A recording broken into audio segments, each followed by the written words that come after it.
Hello everyone. How are you all? Let's see here.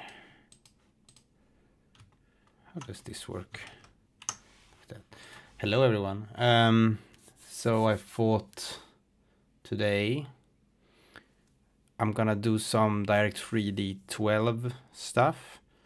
The reasoning why I'm doing this is that I'm just trying to do maybe some game engine-ish editor programming, just to explore that a bit.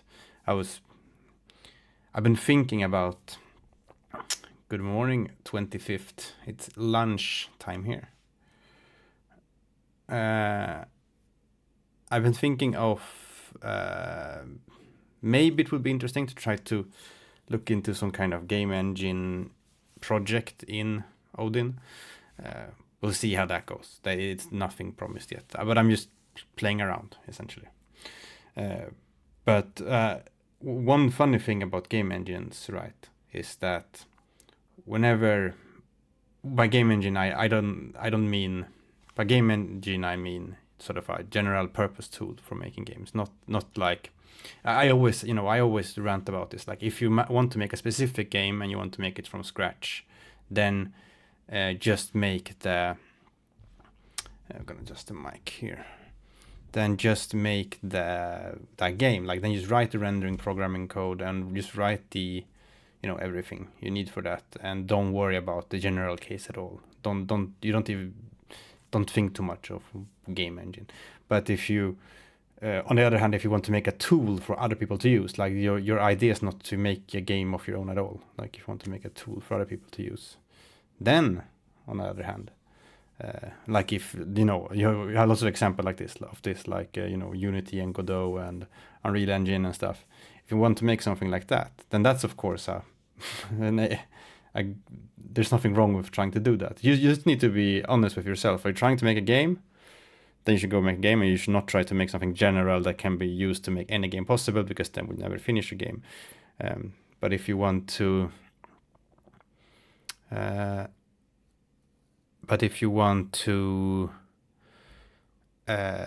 just make tools for other people to use, then that's a project of its own, and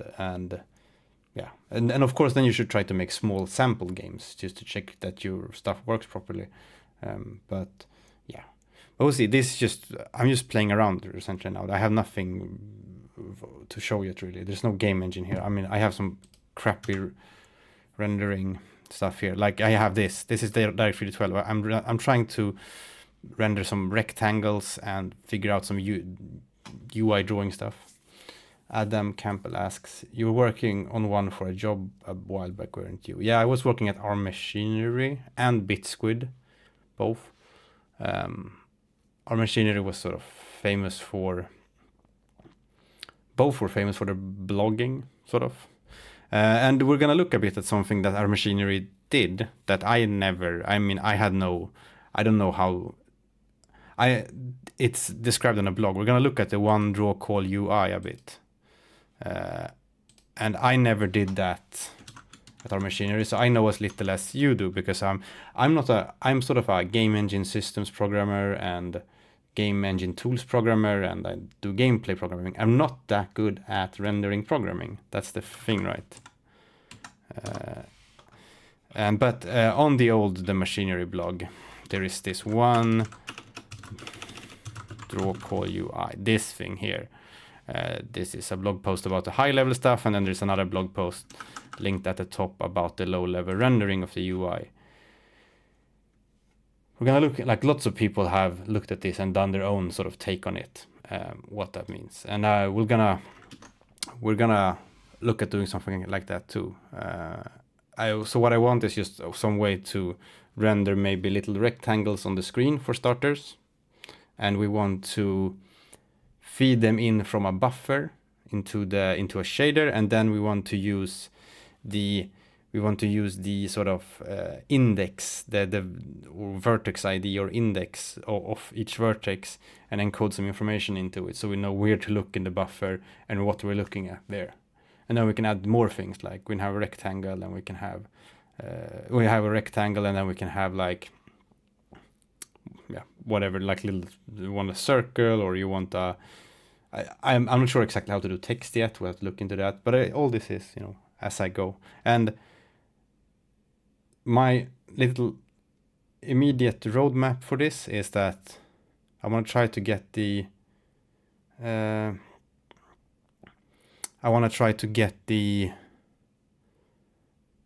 some kind of buffer with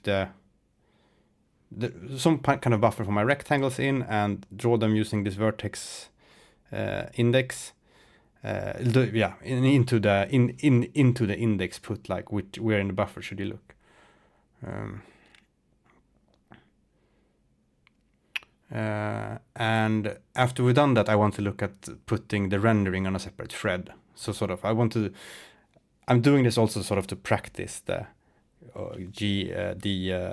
rendering programming a bit, and sort of the for example, doing a rendering thread, then you would maybe use some kind of way to communicate with a separate thread, so you can separate the main thread and at least have one separate thread that's running and doing the rendering or something like that. We'll see. But we're gonna start with this stuff.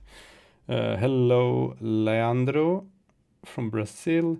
Doug says, have you given STL GPU a look when swapping from OpenGL to it, and feels pretty nice to use? Now I've used Sokol.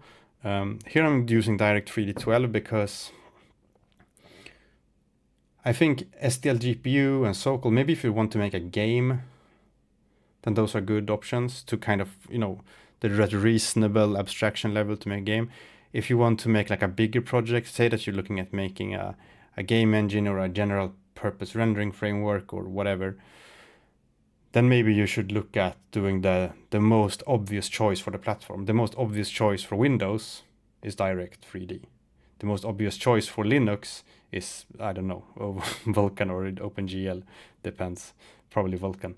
The most obvious choice for Mac is Metal. So I think if you want to be serious about those things, and you want to have as little driver problems and as little and have as much control as possible in your platform, it's probably best to go to those. But if you're just trying to make a game just to get going, then just use the STL GPU or OpenGL or whatever you want. Hello, Bill.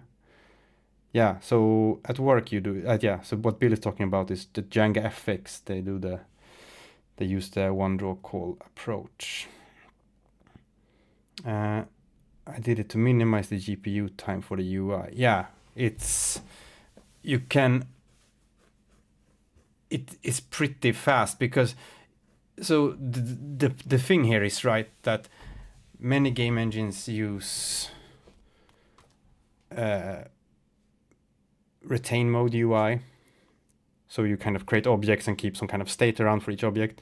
It's much nicer, I think, to use immediate mode UI, but then you know, some people are like, oh, it's slow. Well, that's why you do the one draw call UI, because it's very fast, so you can essentially redraw the whole UI every frame, and then you kind of do some optimizations to not redraw it in, like, unless some state has changed. But well, that's a much later problem. That's not something one should try to do up front. It's still not slow even without the one draw call. Yeah, it's usually pretty fast. And then there are these other problems with like people tend to think that immediate mode is mostly good for small programs, that it gets too complicated, like for big programs. But I don't think that's true. We did use immediate mode at the machinery, at our machinery. It's funny how that company was named one thing and the product was another, but they were very similar.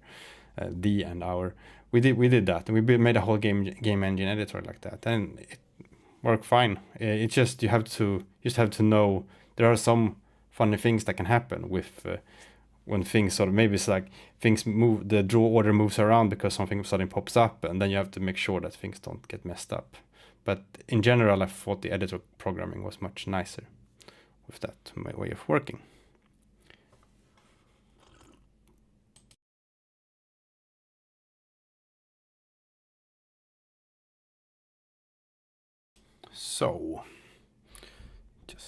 So let's look at what we have here and what I need to do. This we're gonna do some not stupidly simple, but gonna see me blubbering around here a lot with D3D12. So I have this rectangle here, right? It's drawn with this shader here. This is a H. Do I have some high level shading language? No, let's install that. Package. I guess it's that one. Ugh, I accidentally put it a YAML. That's not what we want. We wanted that. Okay, so we have this little shader here that I'm just using to play around. For some reason I can't.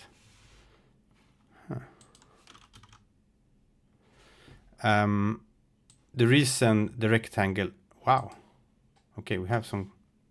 It crashes when I change window size. I think I've changed them. That used to work.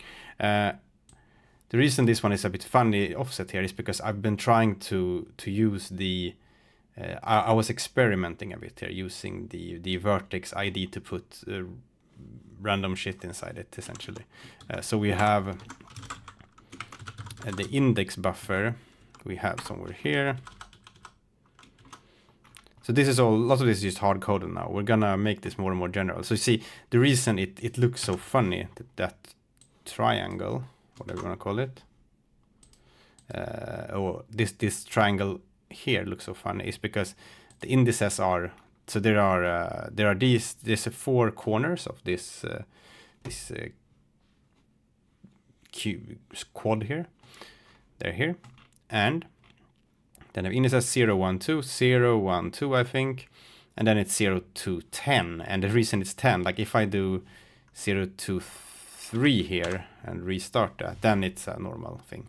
I'm just playing around to see like how can I mess with the index, like what the reason I did that was I wanted to see how can I check the value of the index directly. Like that's how I start with these kind of things, right? I need to know how can I use, what information do I have.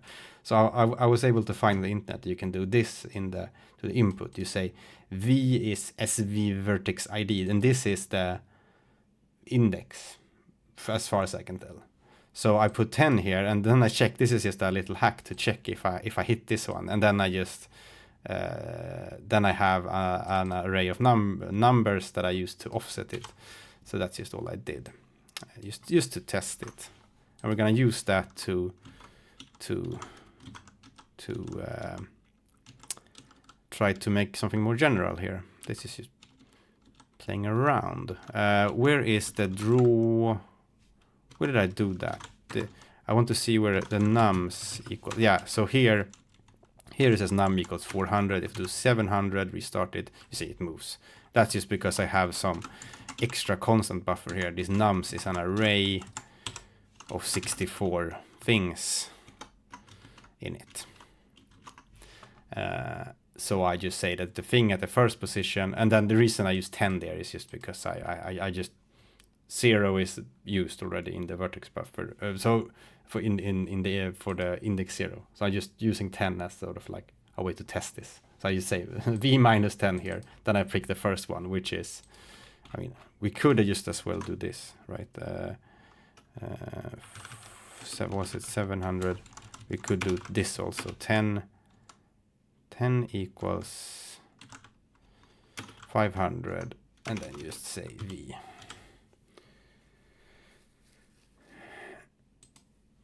Yeah, exactly. You know it's serious code when your constant buffer is called Bob. Yeah, there is not supposed to be a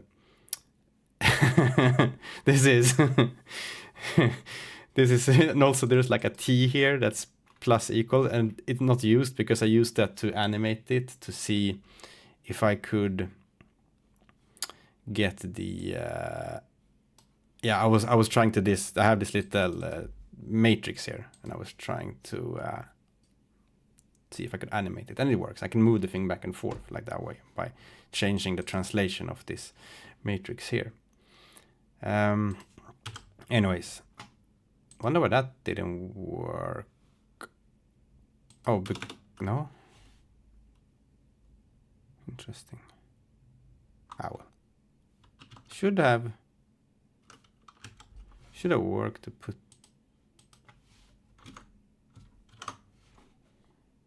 the 10th index. Hello.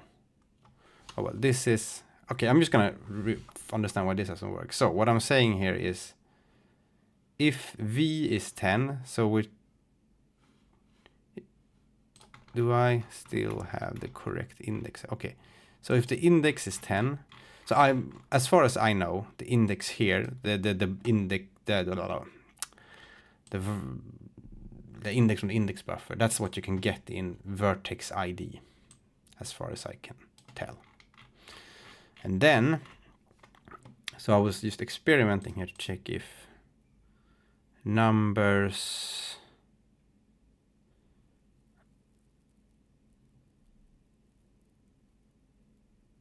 at the 10th position here, so if it's 10, well, that's strange. Let me try just putting 400 here, see what happens. Then it works. Then this got offset like it should. Why doesn't it?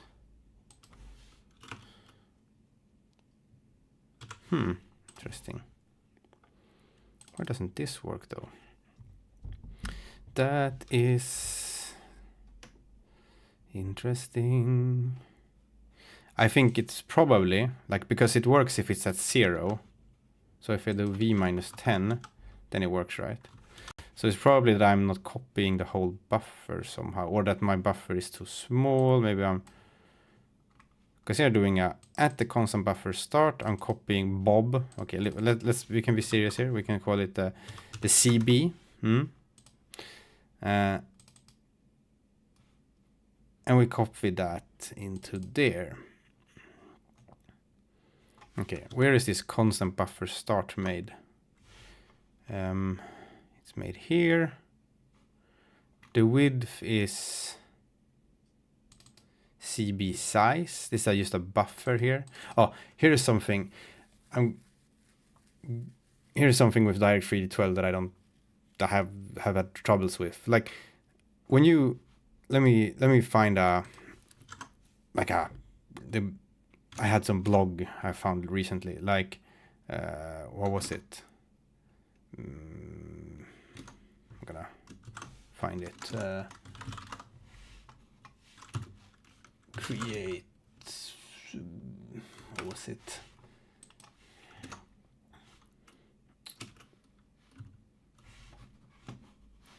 There was something about creating resources or something.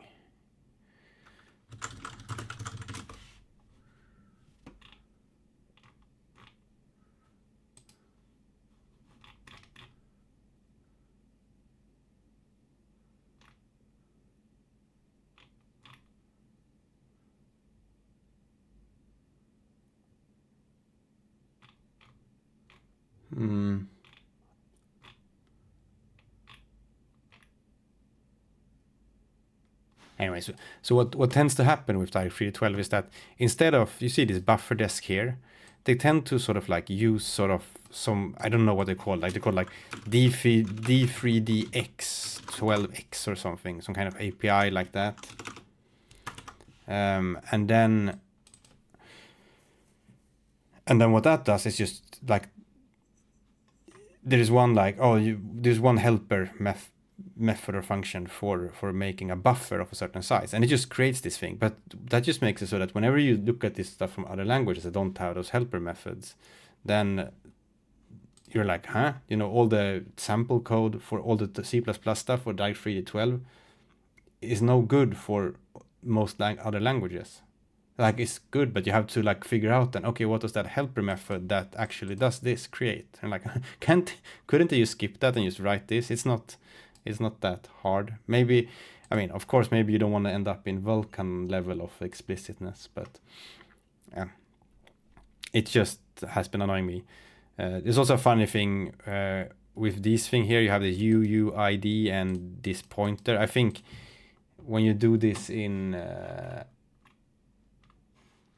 when you do this in C++, people tend to use some kind of macro here that I don't know what it's called anymore. Let's find an example of that. D3D12.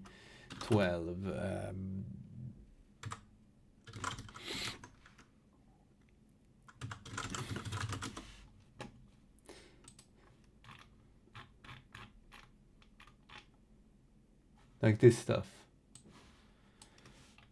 Like this is the official documentation. They use ID PPV args, and then it does this, and this somehow gets both the UUID here and the pointer to the thing. Because yeah, I can see what is annoying to do that, but yeah, there's something about D3D12 that makes the examples for beginners that are not that good at sort of maybe finding the extra info they need to get past that weird thing in the example, that might, you know, throw them out of the loop somehow. So I don't like all that stuff really. Anyways, what's wrong with our, why isn't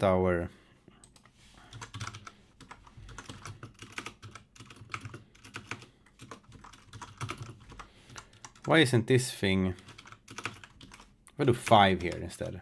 We say 5 there. If v equals 5, no, I have to change the index buffer as well.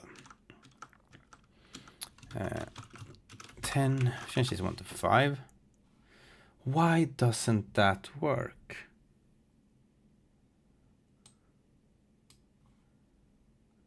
It must be that my,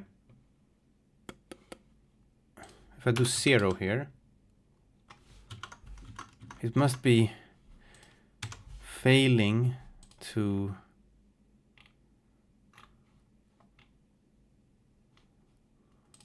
throw in some information.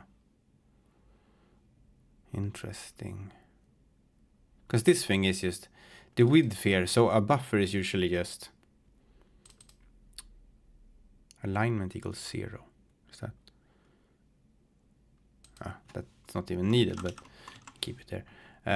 The width is buffer size, which is the, what's this? Oh, that's the index buffer. I'm looking at the wrong thing. This also doesn't, this is a bit weird way to write. So some of this code I've copied from an old D3D12 project I had where I tested it. Anyway, so here is the vertex buffer. Wait. No. That's the vertex buffer size. Yeah, what we're looking at is that constant buffer. None of those things. We're looking at this stuff here. Now we got a bit confused here. So we have a buffer and the width is CB size, and it's like this, and we create it here. We say size in bytes, this.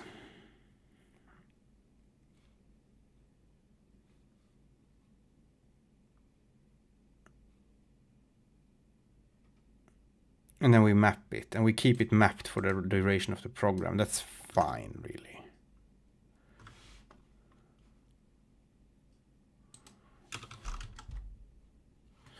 Very strange.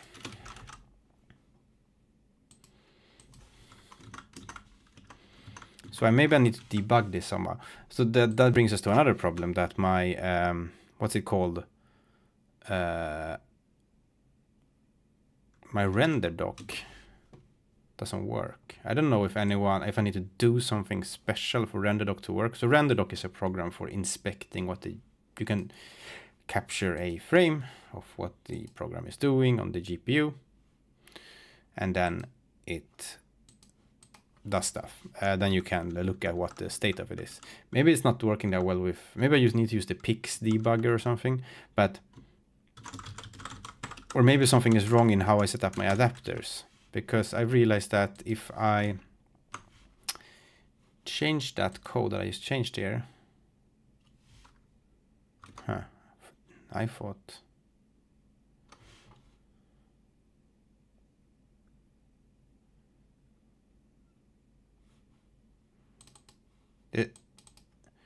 Because I think the RenderDoc uses a software adapter.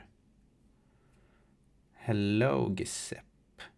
I think D3D12 uses a software. No, a RenderDoc somehow requires a software adapter that injects something. I'm not sure. That just seems to be what it does. Failed getting in. Oh, it's failed getting the. Oh yeah. Wait. Failed getting info queue. Because. Okay,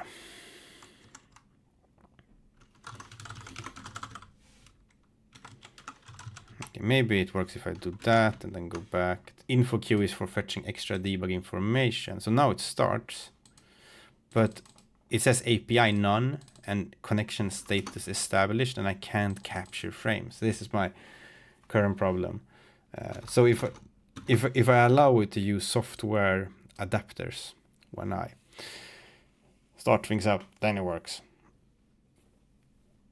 Then I can start it in RenderDoc, but it seems sad.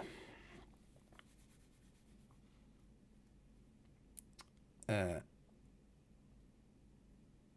don't know if there's any settings that I need to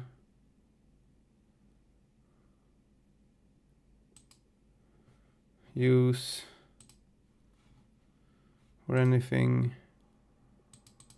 So I'm a bit like this I've used for OpenGL, maybe Vulkan, I don't know, for Raylib and OpenGL things, but I think I used this for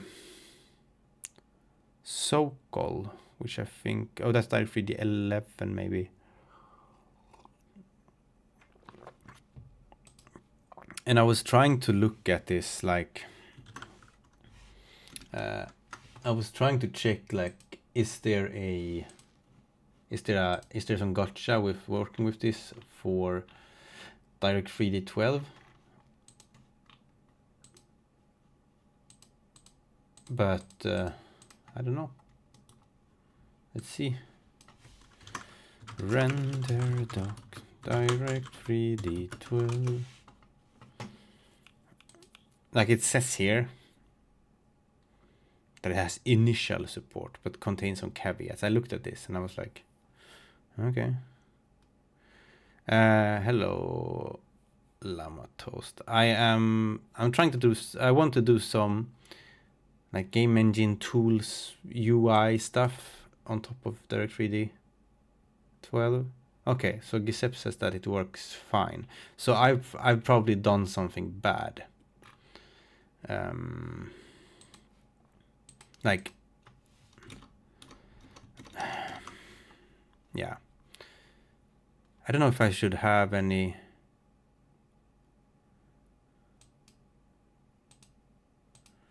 Capture all. Let's just click all these guys. So yeah, so it says API none. I think API here is supposed to be, because I can't capture any frames. That's just sort of, then, you know, then you can't do anything. And like I said, it didn't work unless I made it possible to use software adapters, which I did by commenting this stuff out.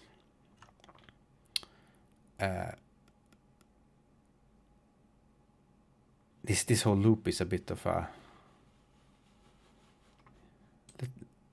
Let's have a look at, because I think I'm doing the enumeration of adapters in a bit of a weird way. Maybe that's why. So enumeration of adapters is when you ask like which GPU to use, essentially. I guess there can be like virtual GPUs, but as far as I know, this is where you select, like if you have like an integrated GPU in a laptop, you know, you might have 2 GPUs. I think this is where you choose which one to use.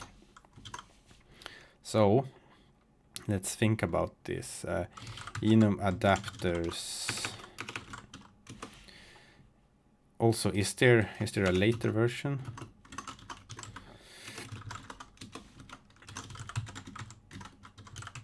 No, it's DXGI.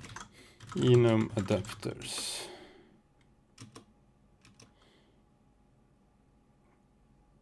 Wow, there's so many.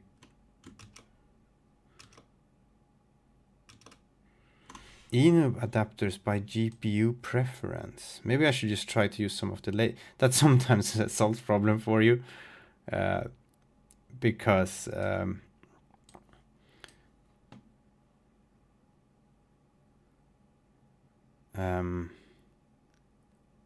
okay, so you're using it. Let's try using enum adapter by GPU preference, because I'm using a API from the 70s here. I almost said no, but I sometimes attempt to do that. I use not the latest API. So in Direct3D and stuff, you have they make new APIs, but they have very stable APIs, it seems like. So they kind of just make one without, they increase the number, and the old one never changes, and the new one has a higher number. So let's look at that. TXGI enum adapters. Okay, so we're gonna need, we don't need a 7. Register adapters change. Oh, this is cool. I guess this is for if your whole GPU just goes, is it if a GPU disappears, or maybe it is if some setting aren't updated. I don't know. But we're not going to use that. But we can use iFactory 7. Sometimes you can be a bit careful with these, because sometimes they require a newer Windows. So sometimes by going too high in these numbers, you kind of like, oh, you had Windows 8 support, but now you don't, because you use this thing instead of something else. We're not going to worry too much about that now, but we can look at that, for example. DXGI iFactory 7, blah, blah, blah. Go here. Now you look at the bottom. Sometimes it says, okay, Windows Phone, this is about, okay, this one seems safe. Sometimes it says a Windows version down here. That's a thing you can look at. When you're unsure which one to use, you can compare a few. And if you want to support a very, like, usually it's like, do you want to support Windows 8 or Windows 10? But Windows 10 is going out of support this fall anyway, so maybe. That's actually a problem I'm facing. This computer here is a super fancy i7 with 20 logical cores, and I have absolutely no reason to upgrade this computer. But it's purchased very expensive, but purchased just before they started putting the TPM chip inside the CPUs. So my computer does not have a TPM chip, which means that I can't run Windows 11 on it. So when Windows 10 goes out of service gets no more security updates this fall, this computer no longer has security updates for. I could do a little hack. I know there's a hack where you can install Windows 11, but I don't want to install an OS using a hack. It's just gonna break later. Yeah, maybe there is a TPM. Like sometimes you have a TPM extension slot on the thing, and you can install like a little plop on your motherboard. I don't think they made TPM optional. I still get the thing that your computer is not. I get a full screen pop-up sometimes where they tell me to buy a new computer. I'm like, okay. I think this whole thing with Windows 10 lifetime ending at this point, I would say it's almost like an environmental crime, because the number of computers people are going to throw that are perfectly good just because they have some weird requirement. It's bizarre.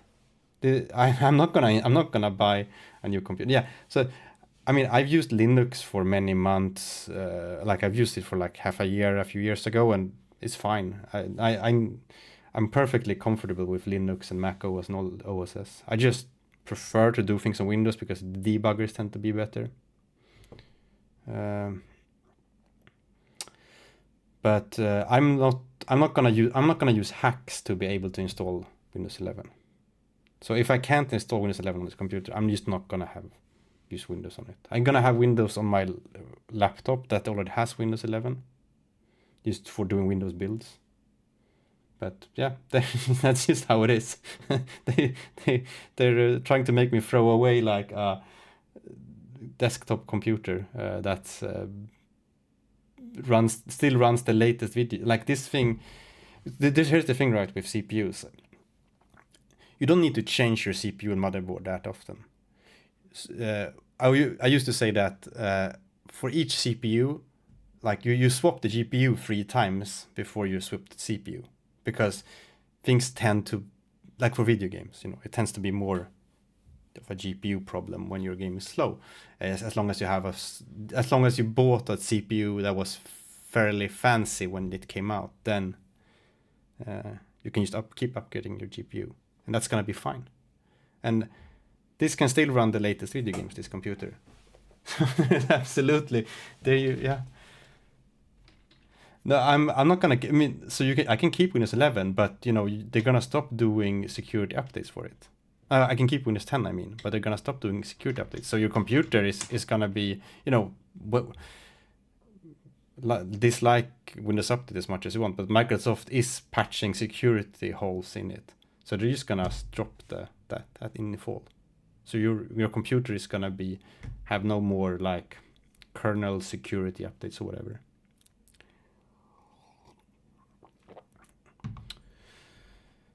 Anyways, that was a little rant about Windows. So Windows is Microsoft is doing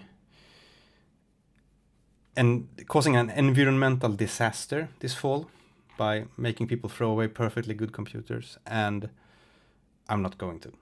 So we'll see how that goes.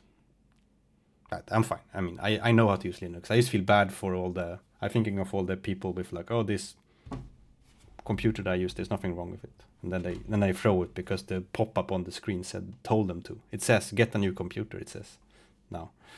Anyways.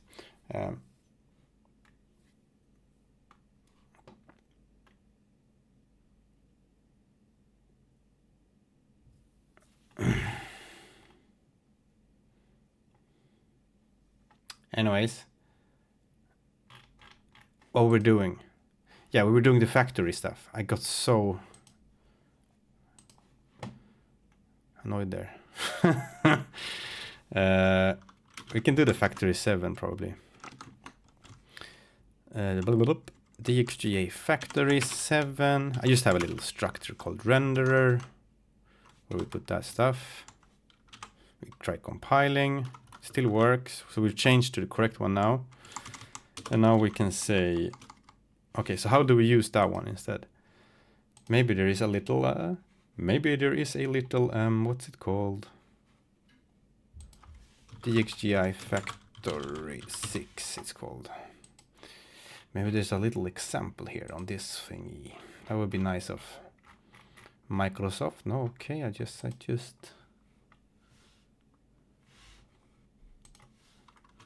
I guess this is just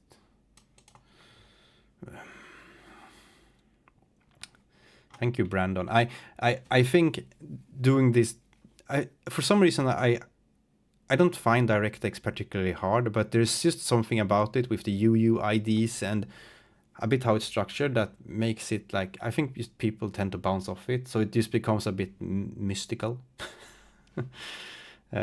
Because people, but I think it's one of, at least DirectX 12 is a bit more low level, you know.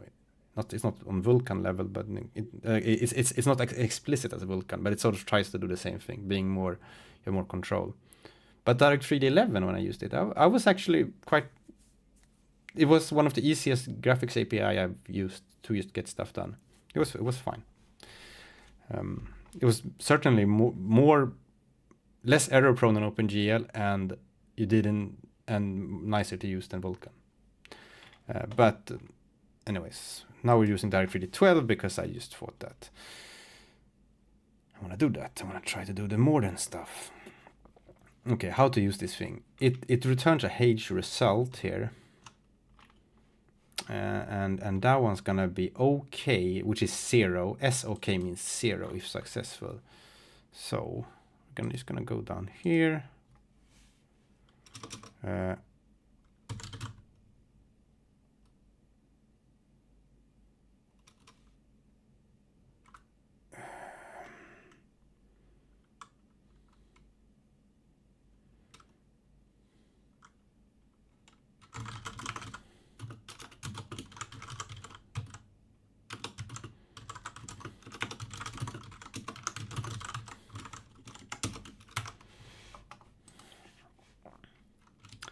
So a bit of a small screen.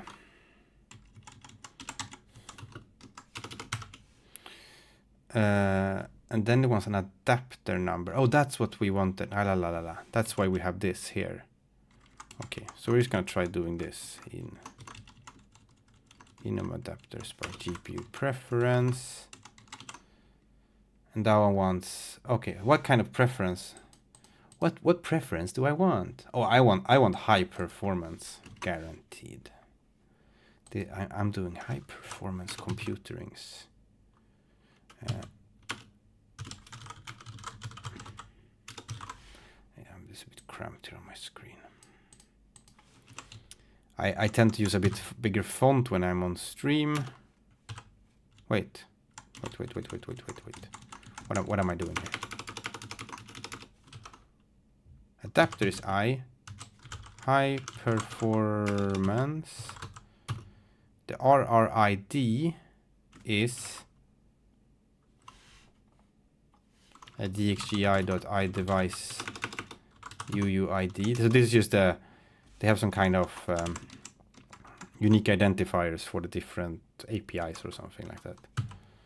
And then the adapter is a PPV adapter. I think it's the pointer to this thing, but it may be, let's see what it says. Read the API.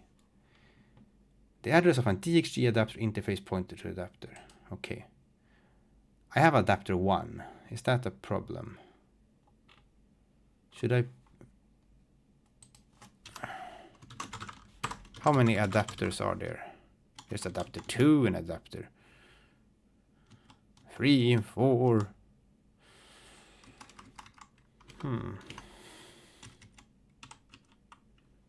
Wait a minute, should it be device there?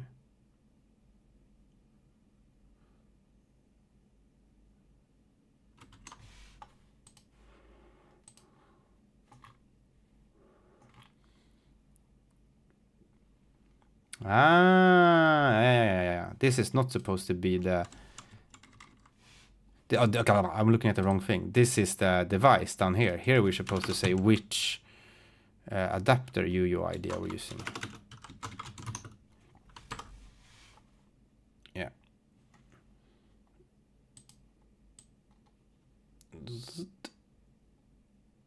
Trying to make some more space here.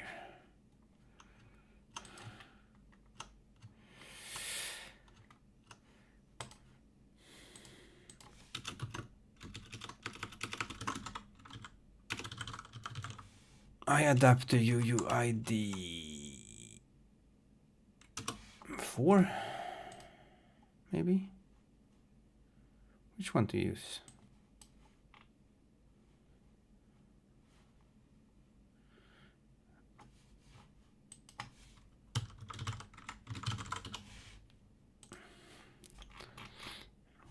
So here you see these things. Minimum supported client, Windows 8, blah, blah, blah. That's fine. So we can use adapter 4. Oh, yeah, let's use the 4. Right. Let's use that. Where is the adapter? Oh yeah, it's not even here. It's down here.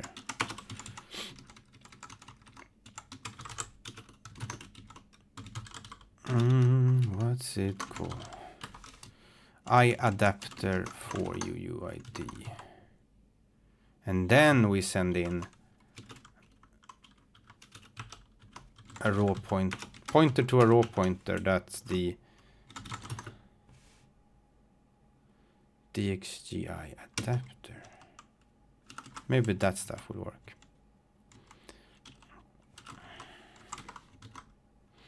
Maybe we don't need this at all. This is a very weird code here, like else continue, it doesn't do anything. Maybe this is all we need. Build, that built, okay, that worked. Let's go over here. Have a look, see, this is always on top. Let's launch this. Didn't work. Damn it. There's a funny cat with a trash can on his head behind there.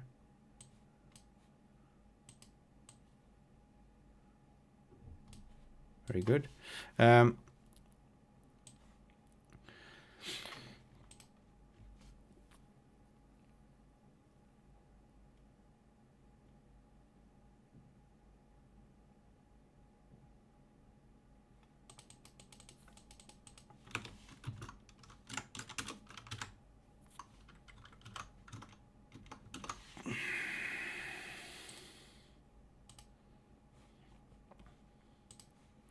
Okay, let's try to figure out which adapters we have. So we're gonna do this. We're gonna just copy this loop once before here, and then we're gonna do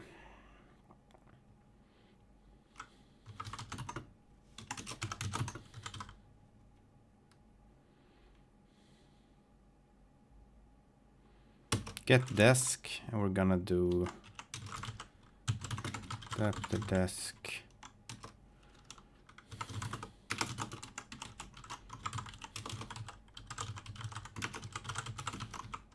can I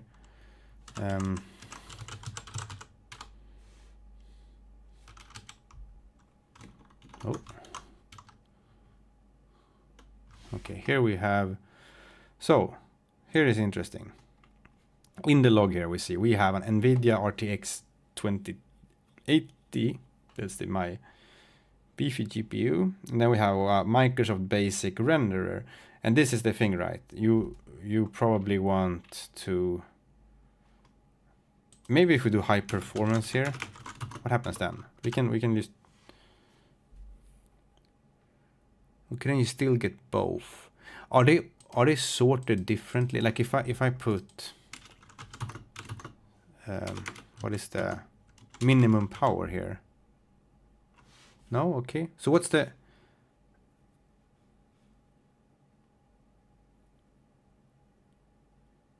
is this maybe just I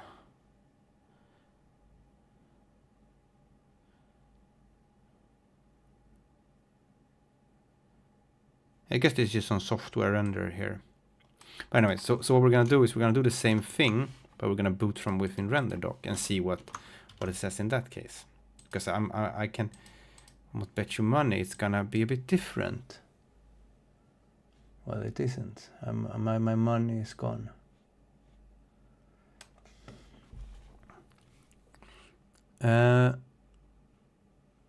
Dedicated video memory. Okay.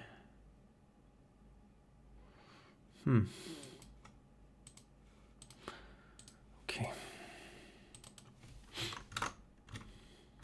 So you know, in video games sometimes you can choose several, like some video games you can even choose in the settings, like do you want to use this GPU or this GPU or this GPU, because you maybe have an integrated. Then this usually that they have enumerated several ones here, and then they let you choose which one. They've figured out that way. Let's see. Let's look at the docs of this, see what it does.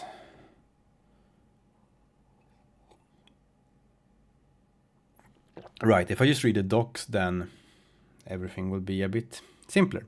The indices are in order of preference specified in GPU preference, for example. So if I say high performance, then the one with high performance will be at the top. So you will naturally use that one first. That's what happens. I wonder what would happen. But if I equals 0, what is that software one we saw? Okay, so now I think it's using the Microsoft Basic renderer device. Cool, that worked because I skipped the first one.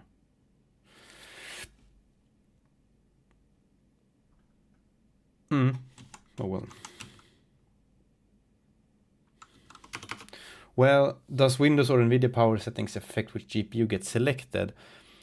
I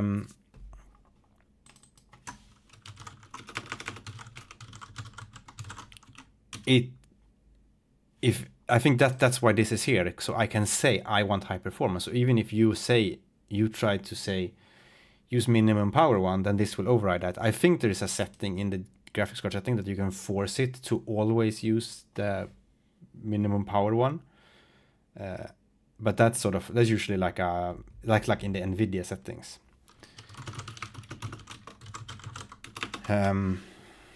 Yeah, so it seems to work. Let's just check something here. Log. Let me get this stuff here.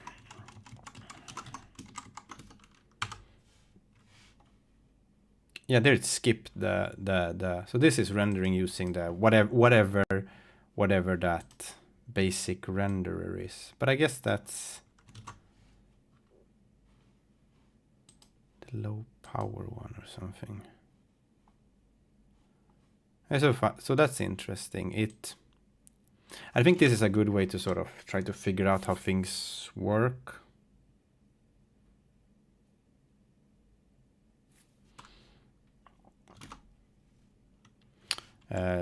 Just to make sure you really understand what the API is giving you and choose something based on that.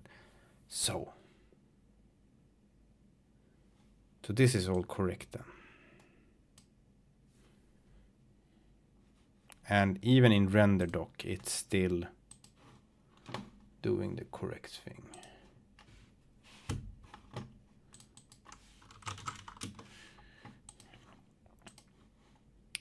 Oh well.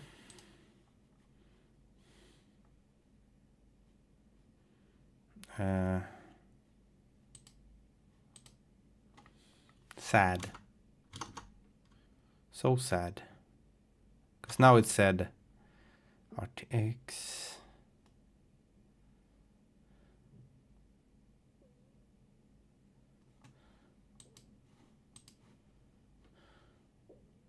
What happens if I do like this here? I'm just playing around. Do.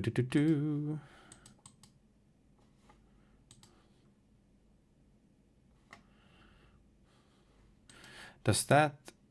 No. Oh well. What happens if I do this? If I equals 0, continue. So we skip the NVIDIA one now. Need to recompile. I have not a very good workflow for this yet because it's a bare bones program. Okay, that crashed. That was because it selected the software renderer. Because I skipped the first one. Anyways, enough of that.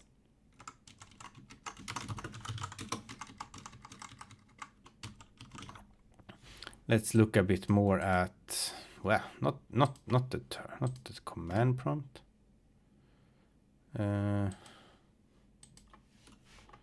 What's it called?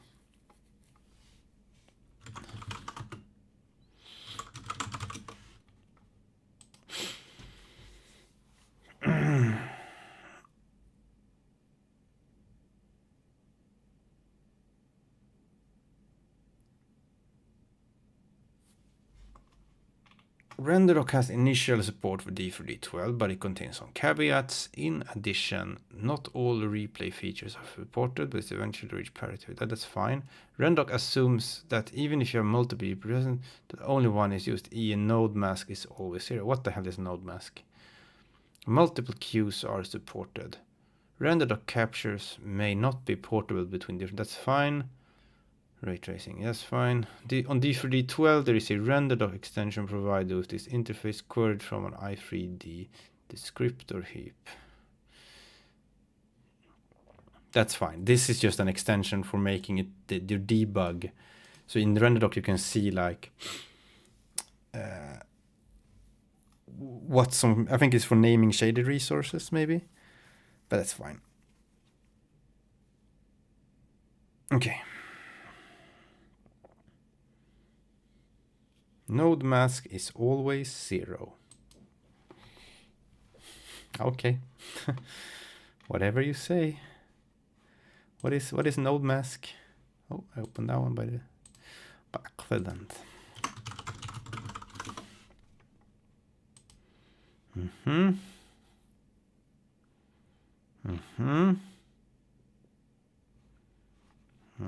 No, that's from.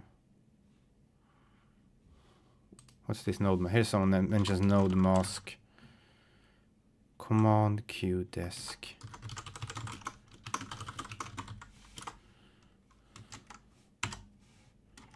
Right. That's the node mask is probably which GPU. Like I think maybe 0 sends it out to all GPUs, is it? It's my guessy. My guessy. For single GPU operation, set this to 0. If there are multiple GPU nodes, we set a bit to identify the node, the device physical adapter to which the command Q applies. Each bit in the mask. Yeah, this is so you can pump different things to different GPUs. Uninteresting. Right. In that case, I don't know.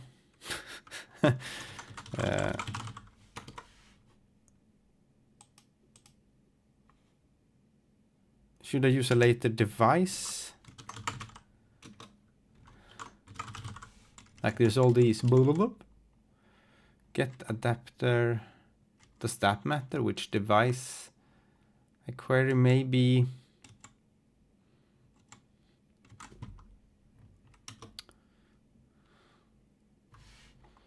Okay, let's look at that. DXG iDevice DXGI or something it's called. Right, this is the one.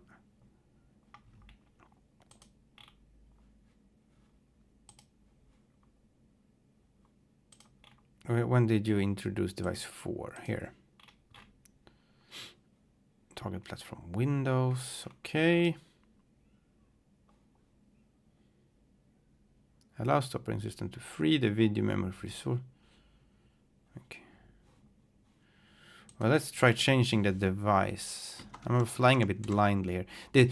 I think this is one of the biggest problems with doing D3D12 stuff, that there is just not as much people on the internet like writing about it in a good way. And you run into lots of examples that are D3D11. But yeah. Wow. iDevice 9.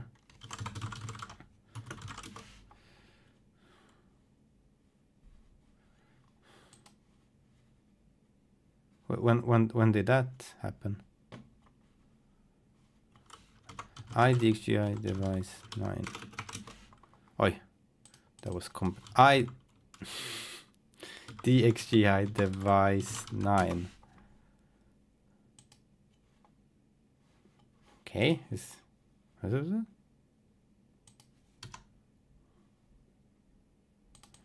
Well, there certainly is one. Where is the...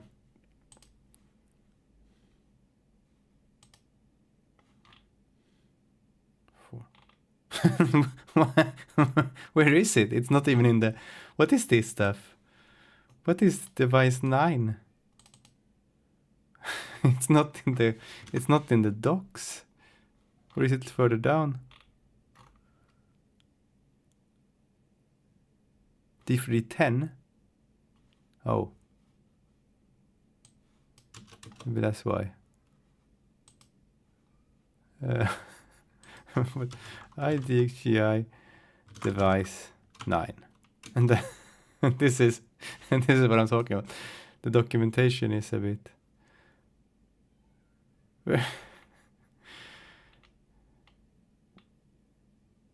No, it's not direct 3D9. It's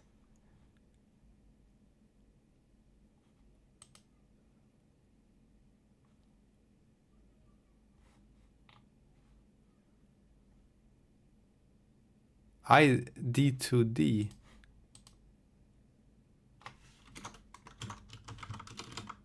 What's that fun stuff? Yeah, it's for the 2D stuff, but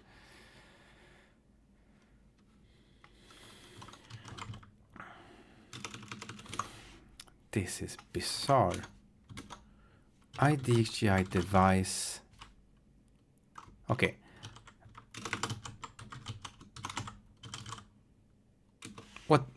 What's the highest number of factory in here? Wait, is it?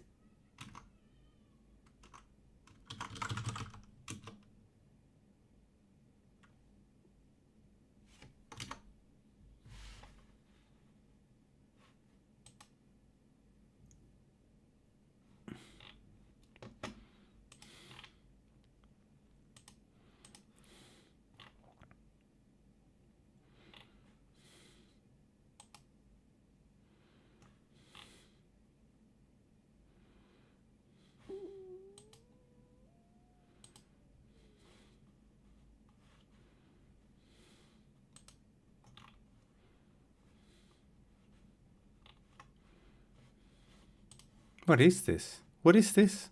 Where does it come from? What? Okay, I'm gonna take one of these. Create cache. Blah, blah, blah. Okay, now I found it. Oh wait, D3D device. Okay, okay. I was just googling wrong because I was looking at the DXGI stuff, so I was checking for the wrong thing. So this is a Windows 10 thing. But I just use the highest number and see what happens.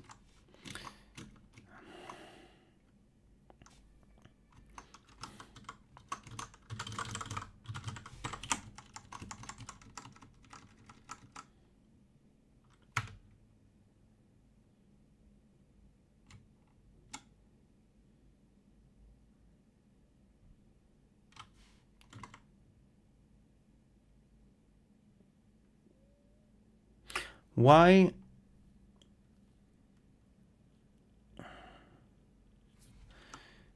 So this create device thing,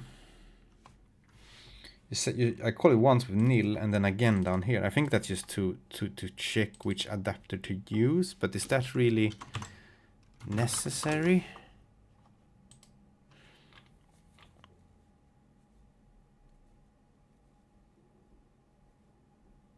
Okay, you can test if it would succeed. Right. Well, I guess that's fine. 9 and 9 and go.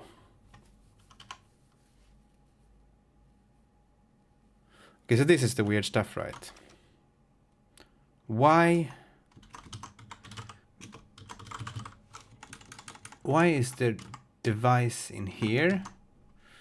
And go D3D12.Odin, device 4.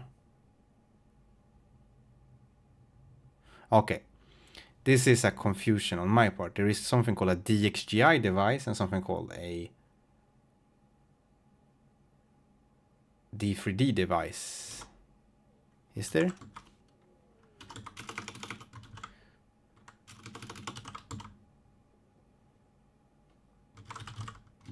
D3D, IDXGI device, ID3D device.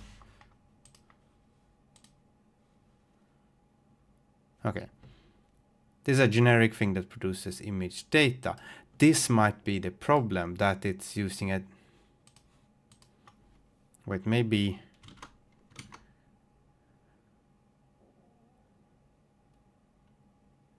Is... Wait. So, Odin's packages, all good, but I just got a bit confused because, you know, when I Google for it, the name here is dropped because it should be, but it's just something to keep in mind. Create, I had create device there somewhere. Yeah, so I think I had the wrong UUID. Somehow it worked still, because maybe I always got a soft... I don't know what happens when you try to use a DXGI device. I'm gonna look what create device wants. D3D9, that's exactly what I want. Come on, come on.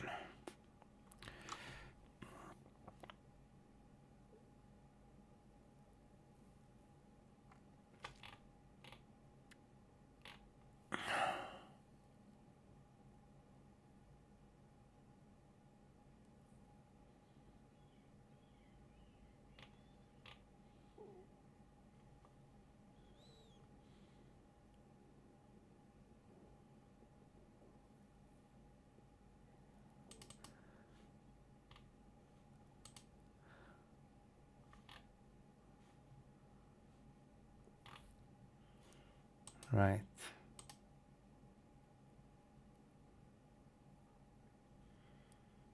Yeah, but I thought it would fail because it's the wrong UUID. Like, if it's not a UUID that's supported for that API. Oh, I don't know what I'm talking about really, but anyways, so we're gonna do this D3D12 device 9.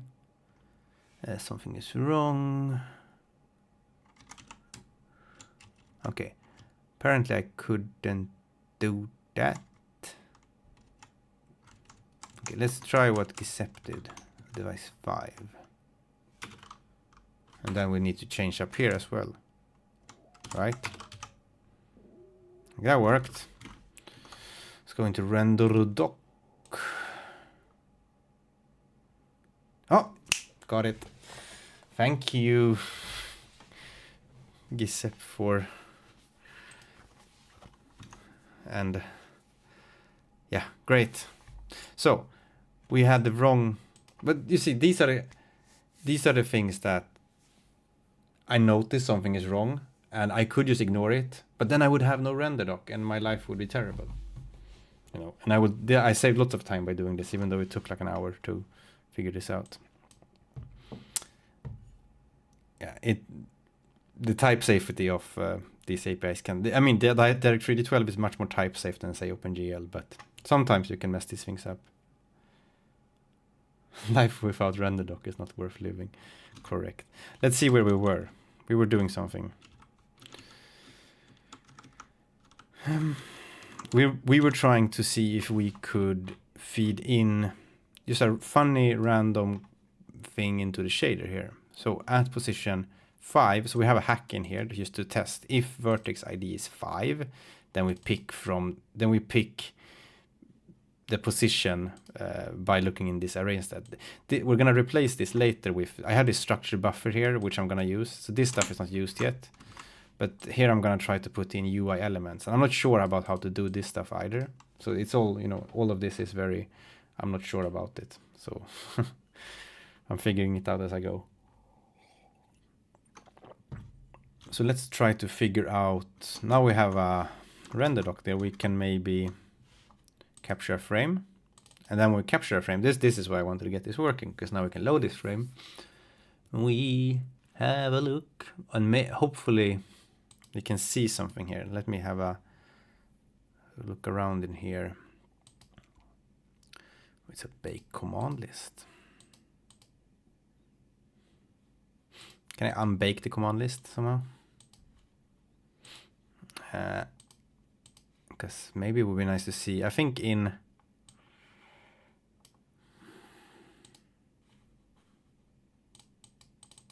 I don't know. So here you see the input to this is the vertices. Come here. These might be replaced later also, because we're just gonna have the stuff in that buffer and some indices, right? Let's see if I know how to look at these things. Constant buffer.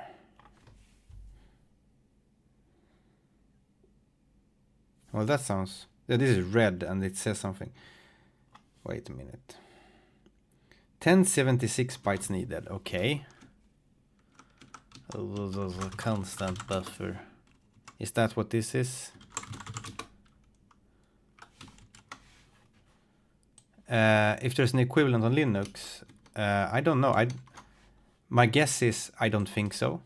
Maybe there's something for Vulkan that compile. Well, the funny thing about RenderDoc, it works with most graphics APIs on Windows.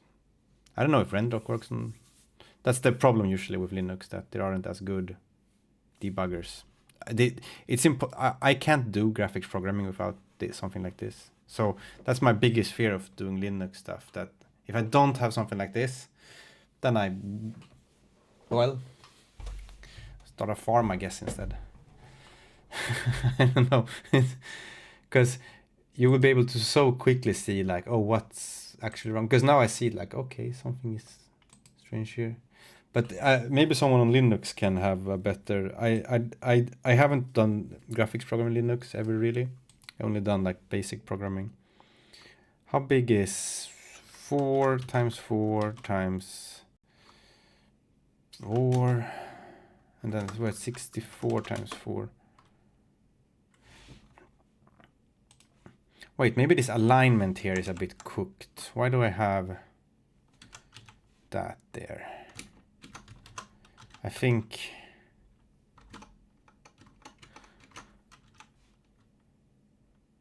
Yeah. I think that alignment was wrong, because isn't that per field? So what I want here is actually,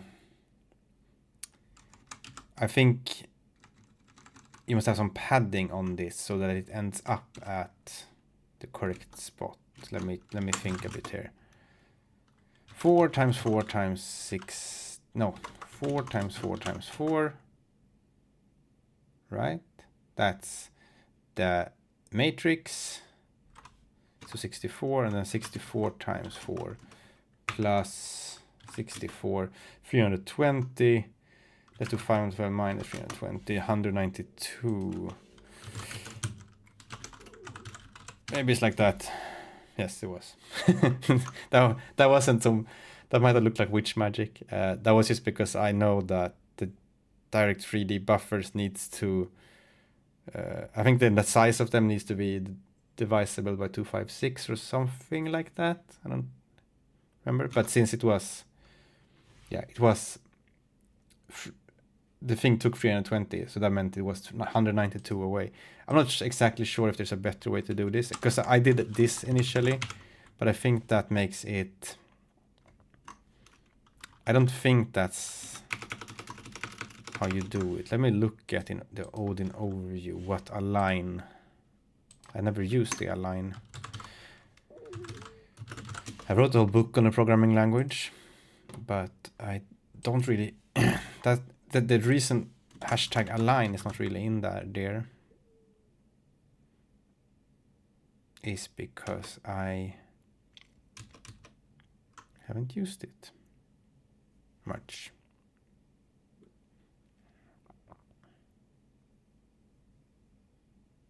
No, the struct will be aligned to n byte, but maybe I'm thinking about it the wrong way.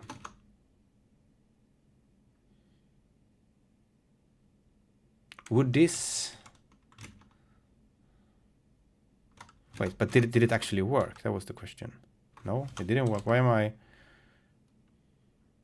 That's not the problem, is it? Shader...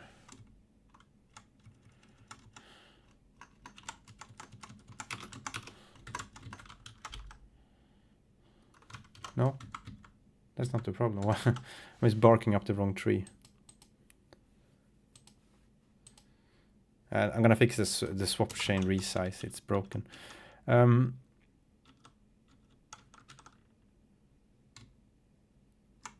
Because here I pass 5.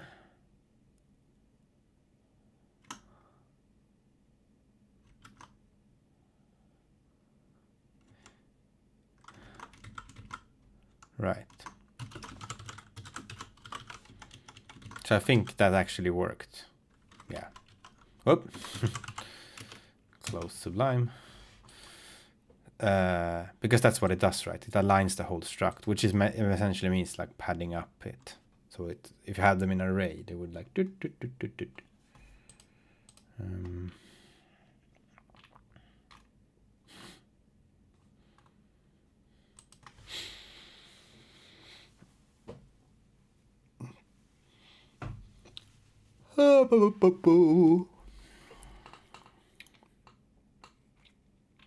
Okay. So, but what is this complaining about then? 176 bytes needed, 512 provided.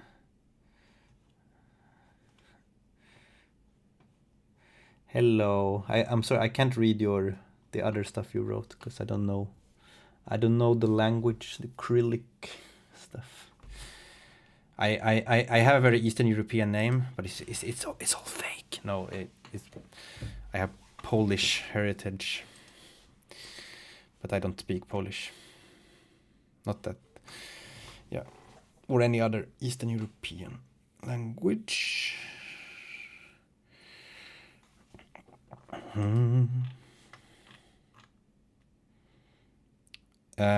Right. So let's look at this stuff here. This buffer 275. What's...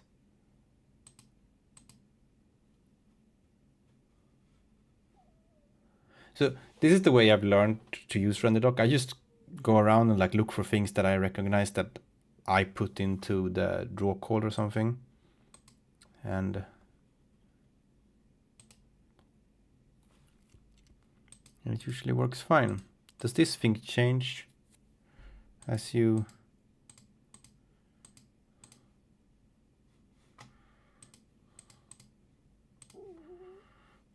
Okay.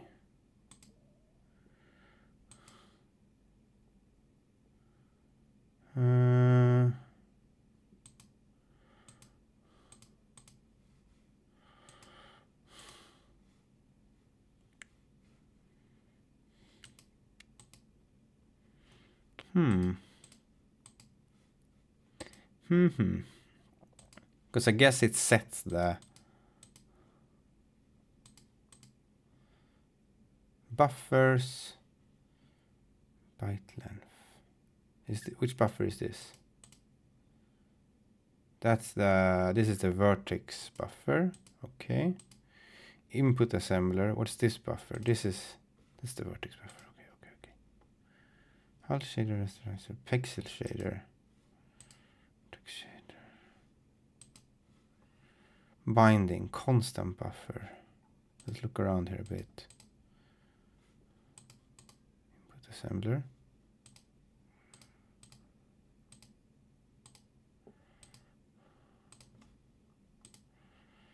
$275 sounds like my. And this thing says 176 bytes needed, 512 provided.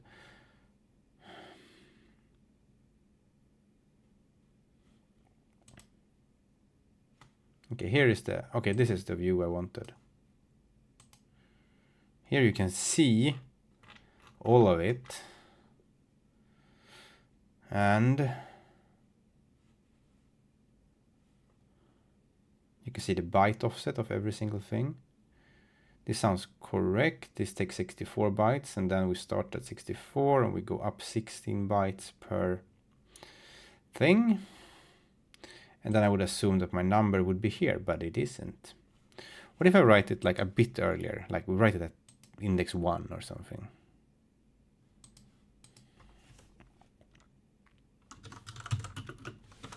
One equals 500. Then we go up here and we say, no. Yeah, let's just try that. Then we recapture that. Turn that off. Launch application. Make a capture. See.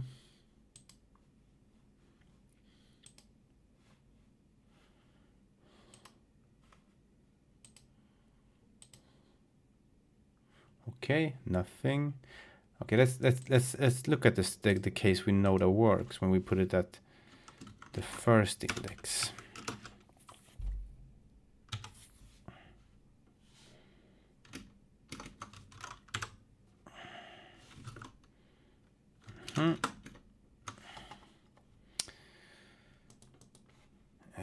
No. Launch. No. Capture.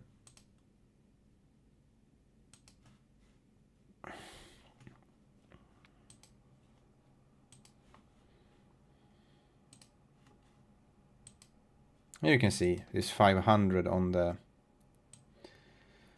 first one. Wait a minute, maybe it's just something silly that I'm just copying the first. Maybe it's the copy, it's the size of CB.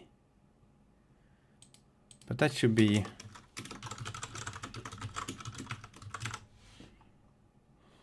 $512.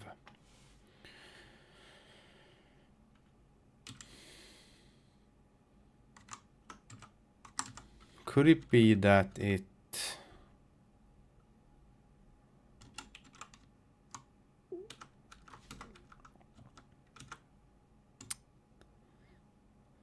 with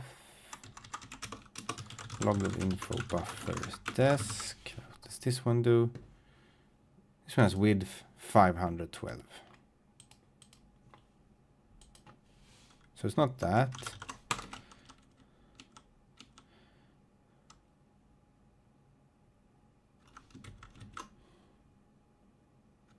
And the thing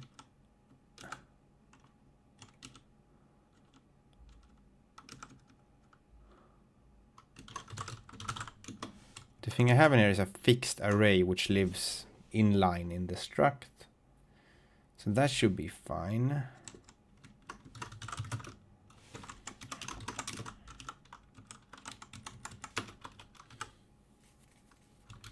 So if we do something like that, then no, capture that one.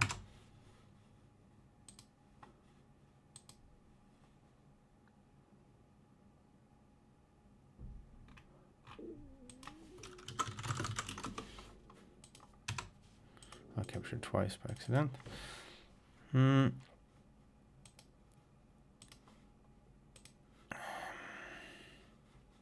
No, here, right? This, no, okay, no. Click the go arrow here. Nums. It really looks like it's only copying.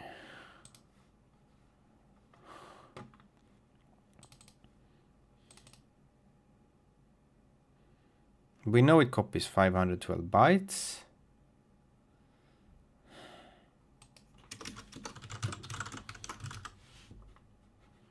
And we know it looks like that.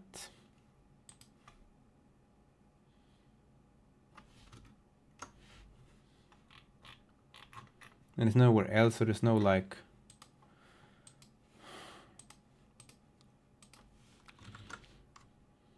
no ordering issue in, because there is of course the thing with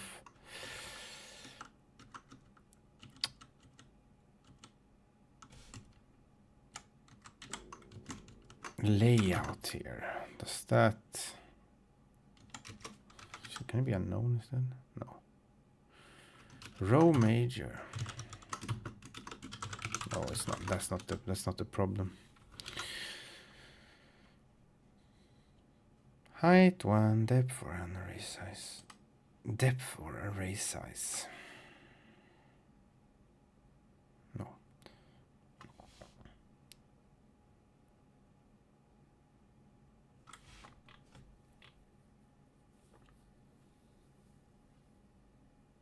It's so weird. Okay, let's try something else. Let's if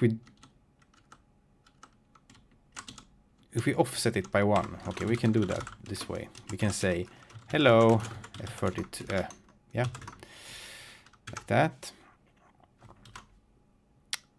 And then we go to the shader, and we go here and we say float hello, right? Should still work. And then we can say position is, if it's the 5th one, then we feed a number into hello. Just trying to figure out where this strange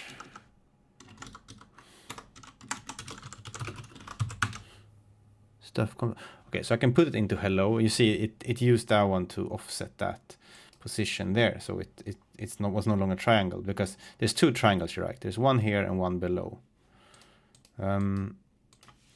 So if we change the order of those, does it still work then?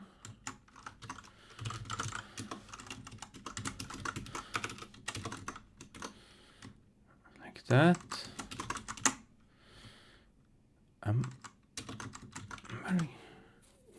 Then it no longer works.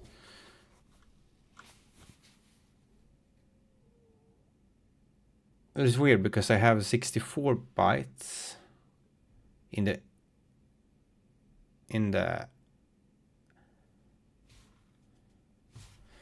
so what you're telling me is if I did this and just use position here, because the no, that's not gonna work.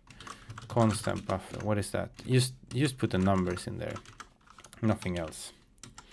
Then we remove these 2 guys.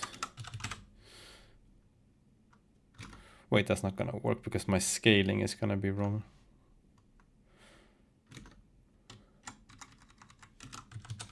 I just want to see if this...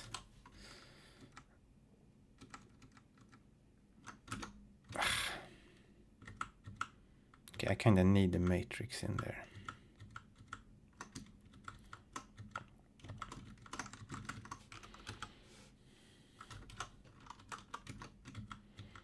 Okay, but let's try to figure out why this doesn't work. Is there a maximum size of a C buffer that I don't know about? Or am I doing something else wrong?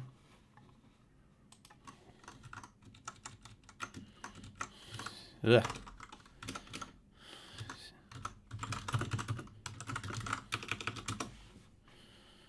Resource and D3D11, that's not what I want really.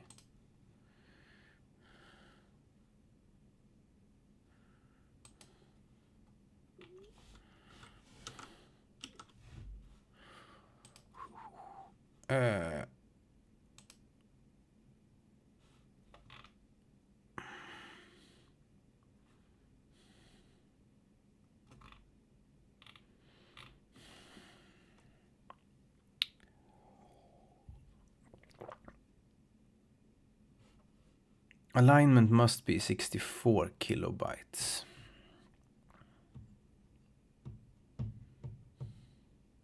But I think that's on the GPU. It doesn't matter in this case.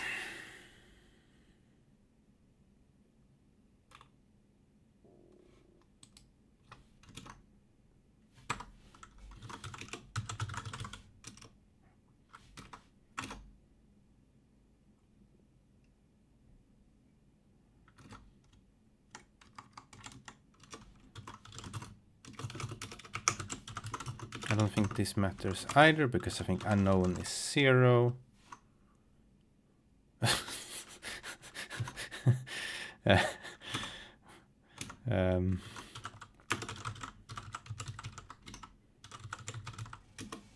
I don't even think the unknown format exists in the format.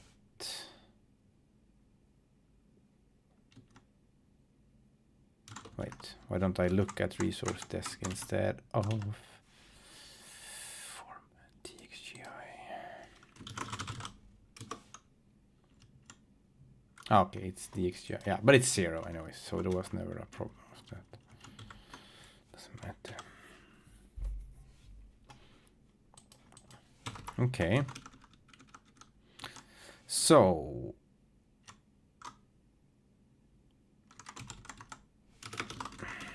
let's make the array smaller. Shader.hlsl. Let's make it 12 instead.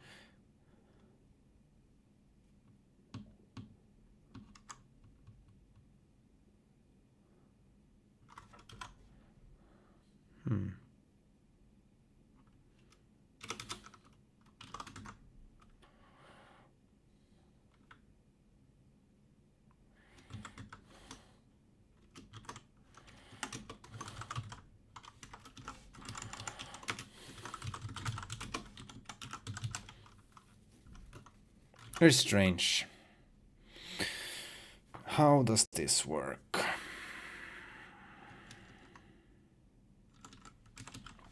So if I just make it like too big, as in 2 items.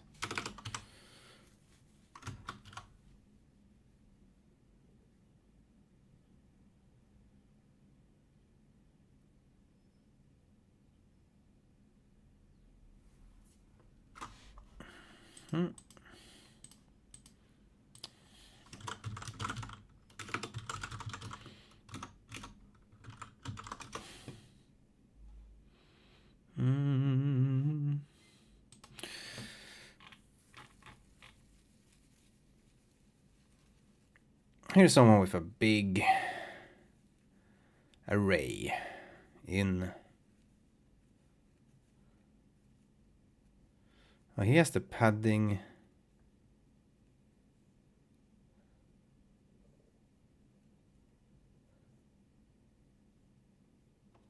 Does that?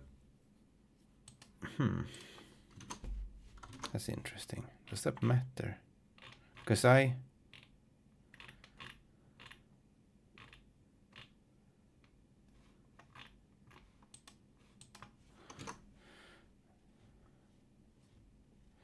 you can use rad debugger or like Dimitri says.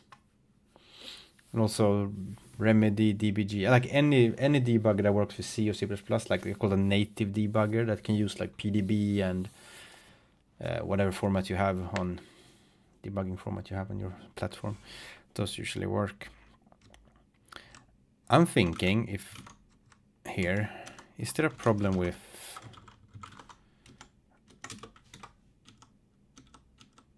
let me try explicitly.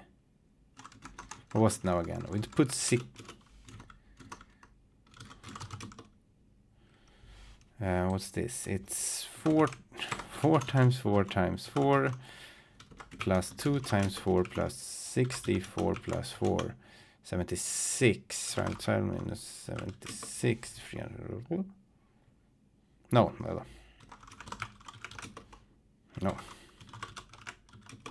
180. And we'll remove this. Does this still work? And then I'm gonna add it in the shader. I don't know if that matters that it's not in the shader. Maybe it does. What's the... How does this guy pad it? Does he use a... Oh. He pads it with float. Can I pad it with byte? Or like you... Is there... Okay, can I divide this by 4? 45.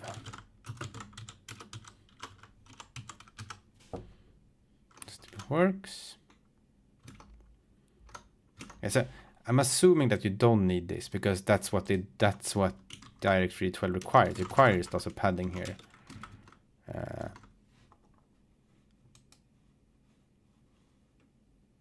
Assume.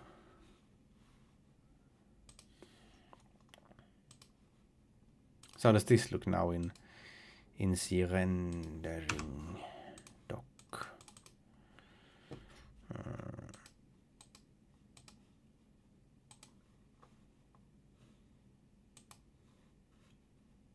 Pad. Hello. Nums 1, 2. Hello. 0. Pad. Lots of zeros. Good.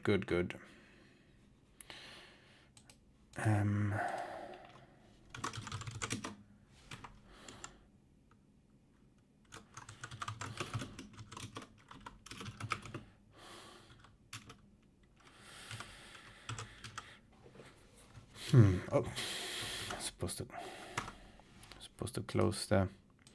I don't have any sort of hot reloading workflows up and running. It's not the time to add that right now. So it's a bit of closing and opening and stuff.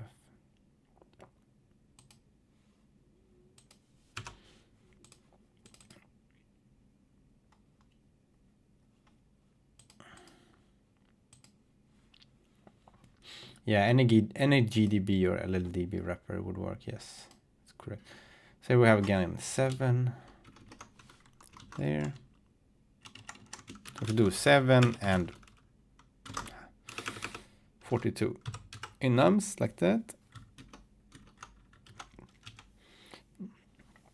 It's gonna be such a funny, simple thing in the end. It's gonna be something stupid, but stupid things are what we're here for.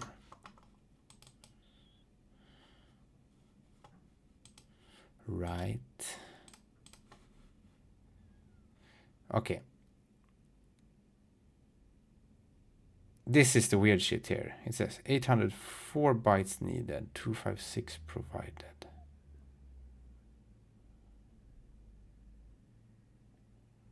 Why does it say that? We're gonna look at that.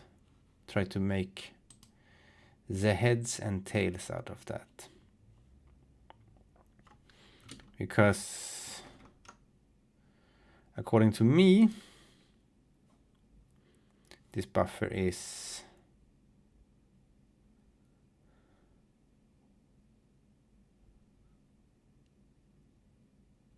the correct size. There's not too much padding. It's just the padding is, look, the MVP is 16 times 4, that's 64, yeah. And then we have the 2 plus 16 for the numbers there, plus 16. And then it needs to be 256. So we pad until here with 45 more. 45 times 4 plus 90.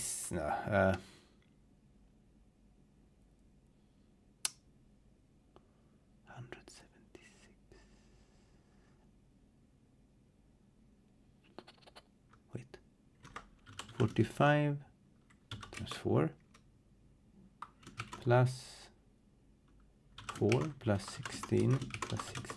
No, 180 plus 4 plus 8 here, not plus 64. Okay. Yes, it's correct. But then it just says some bizarre number here. Why does it say 804 bytes needed? Who needs that? Look at it. Well, it does. Okay, to be fair, down here it does say 800. What? Wait, what's going on here? Wait. Yeah, maybe it's some alignment rule. Because this one, I should have seen this a long time ago. This doesn't, I was thinking plus 16. Of course, I know that's not, I know it's not 16 bytes in a float. But this one, yeah, this one is, the alignment here is wrong. So on the shader in this array, this is aligned to,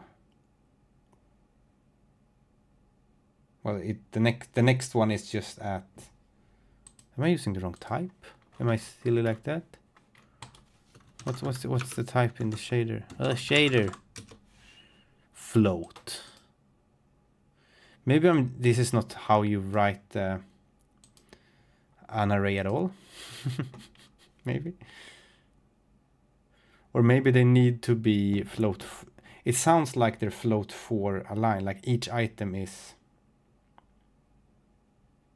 Yeah, exactly. It sounds like it's thinking of it as a 4-dimensional vector, sort of. Well, okay, that's that problem. It probably says this in this text, but I'm not just very. I like wasting time on debugging things and then understanding it that way.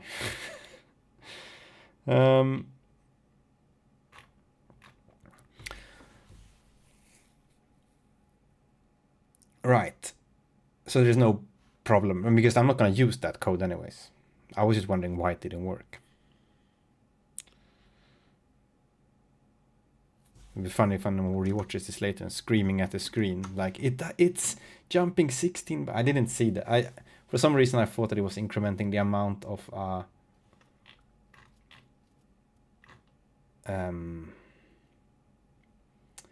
I was thinking that it was incrementing the amount of a float, which I know is 4, but yeah. So that doesn't really matter, because we're not going to use this buffer. We're going to use a buffer that comes in separately with that is 16 byte, has a 16 byte size for each element. Oh well, that's good to learn, that if you put the array inside a constant buffer, make each element 16 byte. Even if you need to compact them, maybe you can like take them apart in the shader. Okay, let's now that we have that under control, now we know how that works, let's try to make it use our structured buffer here. I think that's the way you should do it.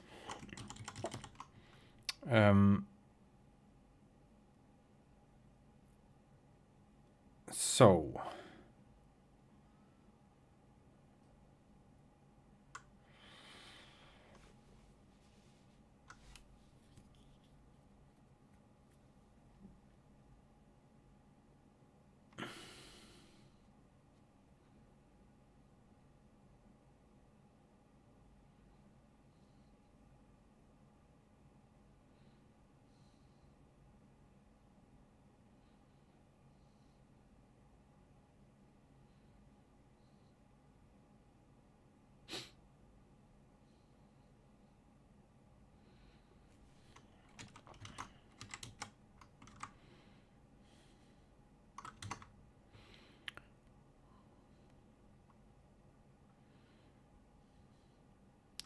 to begin with, let's just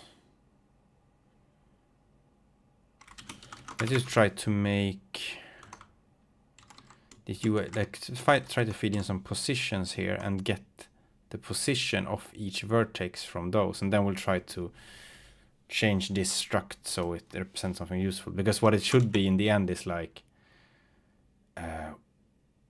what type of thing is it? Oh, is it a rectangle? Okay, which corner on the rectangle is it we're looking at? Because you still need one element, like, because you're gonna get one vertex ID per thing, like one index per thing, but in that index we can put whatever we want. That's the idea here. So you could say like, okay, grab this UI element, and then we can figure out what to draw based on that.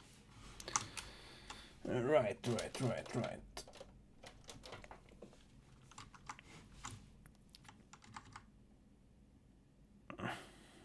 Now I just need to get... Okay, let's do this. Position equals float for the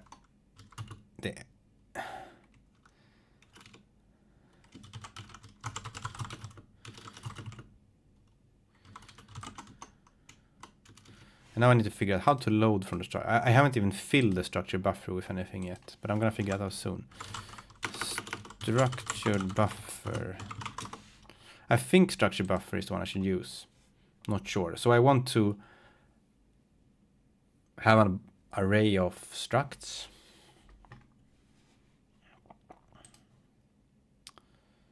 And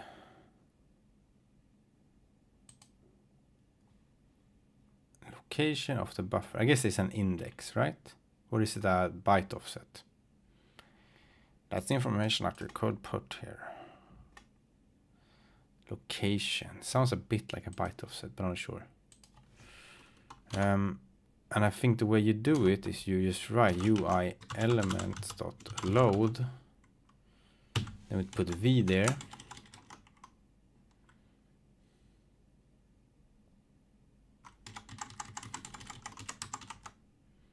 Then we're gonna, for now, we're just gonna say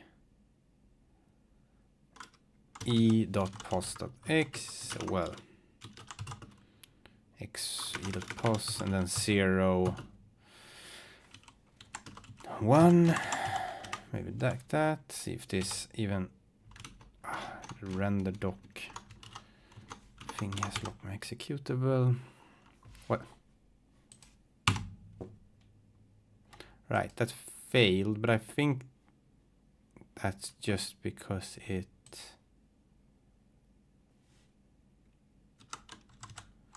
probably just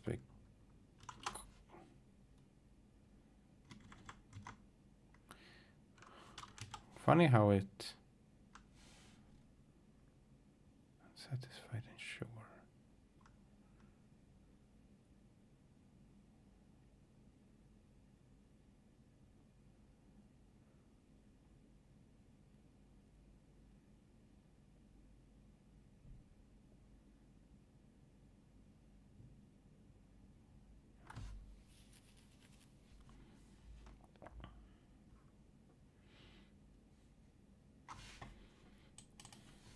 What failed?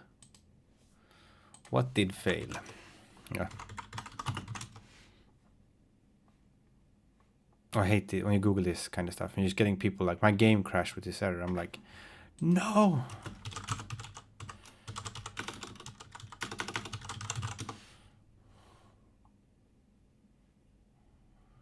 I want the just invalid arg. It seems like it is. Oh wait, maybe it's because this is wrong. Wait. But why am I not getting a shader? Because if I do this, blah, then I get a shader.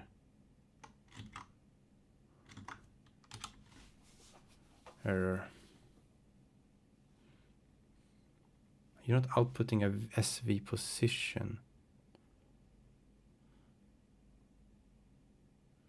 Yeah, but I was trying to override it just to modify it down here. I'm not sure yet how to. I might be able to remove these completely because I might not use it, but I'm not sure yet how it works for the input assembly. If you need an empty, if you can like fly without a vertex buffer somehow, and have everything, because I think that's the way I need to do it. I need to have a buffer with UI elements that I feed somehow from the side, and then I use the index buffer to point out things, and I draw using that. And then there's nothing in the vertex buffer really, but I'm not sure exactly. Like, will it even run my vertex shader main? Okay, you skip an input assembly. I guess it's you have to change the pipeline somehow. So I'm just gonna keep this stuff in here and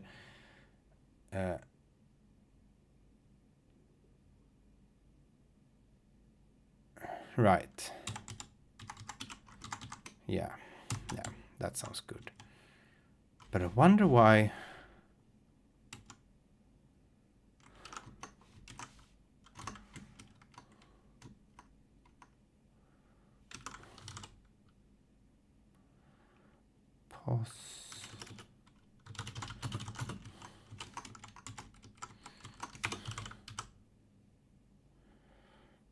I know this is not gonna work yet, but because it would probably crash on this thing,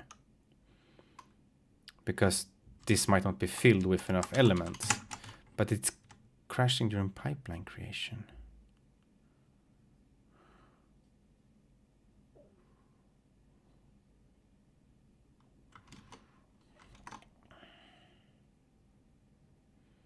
What was the old code here? I just did this. The old code was just this. It's just some crap I wrote. Oops, now I undid myself. So this should work. Yeah. And then I write float for pos equals. I guess you do like this, right?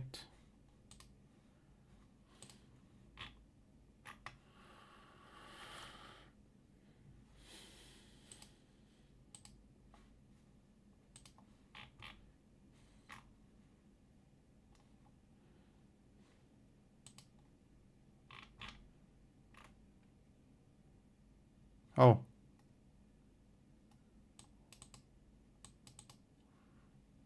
I thought you were supposed to use that load. What?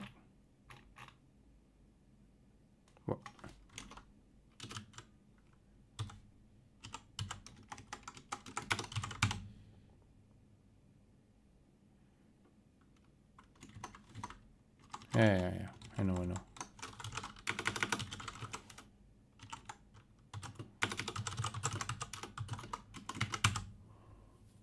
Okay.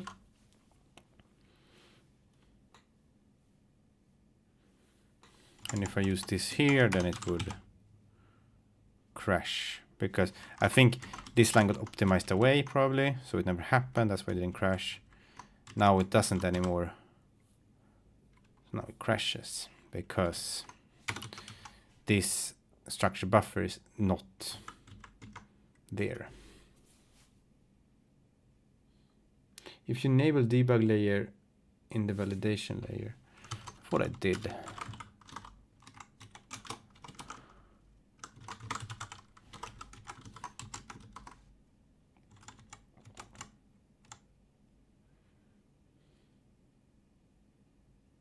Is it this stuff? Enable debug interface.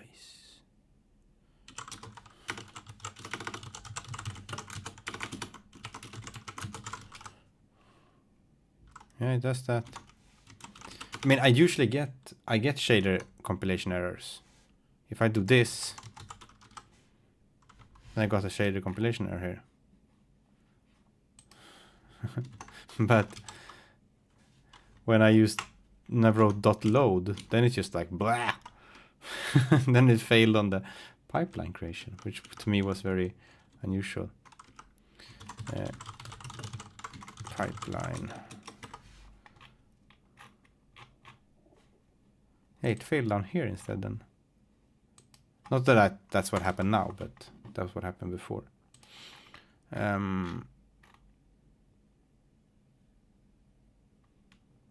Maybe I'm not checking one of the things up here correctly. Maybe that's the problem. One thing about Direct3D and stuff is like how people check because it's nice to have like, okay, you check the return value and then you have the info queue to print more stuff. And then it sort of becomes like I have this variable HR that I constantly assign to, and then I run check, and then I need to feed it the info queue, and then blah, blah, blah, blah. It's a bit, I don't know if this one is thread safe. Maybe I could have a global one and just put it out there. But it becomes a lot of do something, check, do something, check. Hello, Razvan. There's some D3D12 funny stuff going on here. Just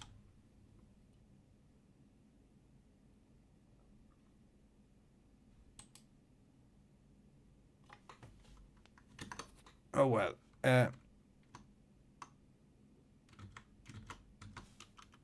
Right. But I guess it maybe it's valid code, but it's somehow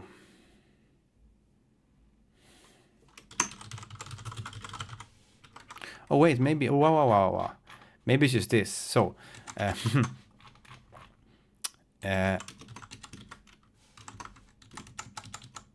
I realized that I have two different. I have one that just checks the. Yeah, there we go. Root signature doesn't match. Vertex shader, SRV, descriptor, range. Yes. Okay. We can look at the error handling here a bit, maybe, to get stuff happy. Let me put this in a working state.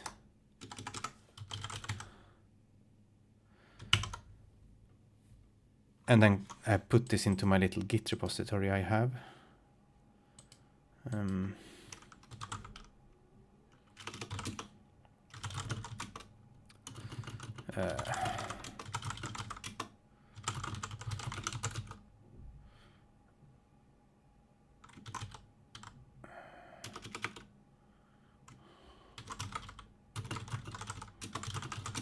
That's essentially what we did today here. RenderDoc works.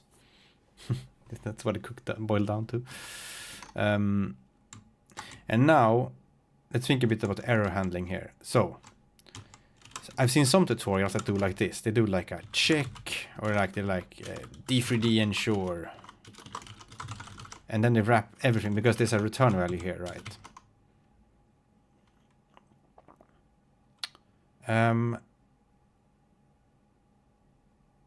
Maybe I could do that. Maybe that's nicer, because now I have to. Now I'm assigning this variable each time, and then I check afterwards. What I'm thinking is, if this check procedure, can it?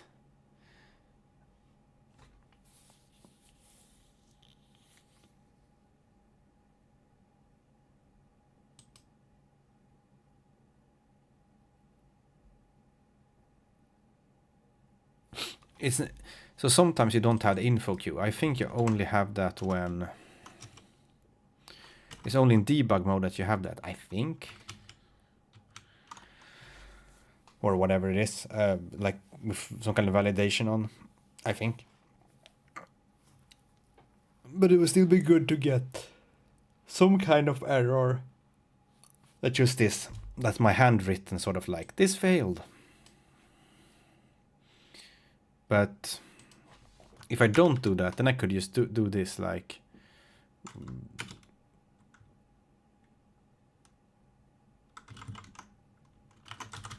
I could do something like this, right? Whatever we're gonna call it. Check. We can make a error like this. Hello, Cyberwolf. Thank you for watching my Thank you for doing my little tutorial series. What did I call it? I've forgotten. I mean, not the tutorial series. What was my thing called that I...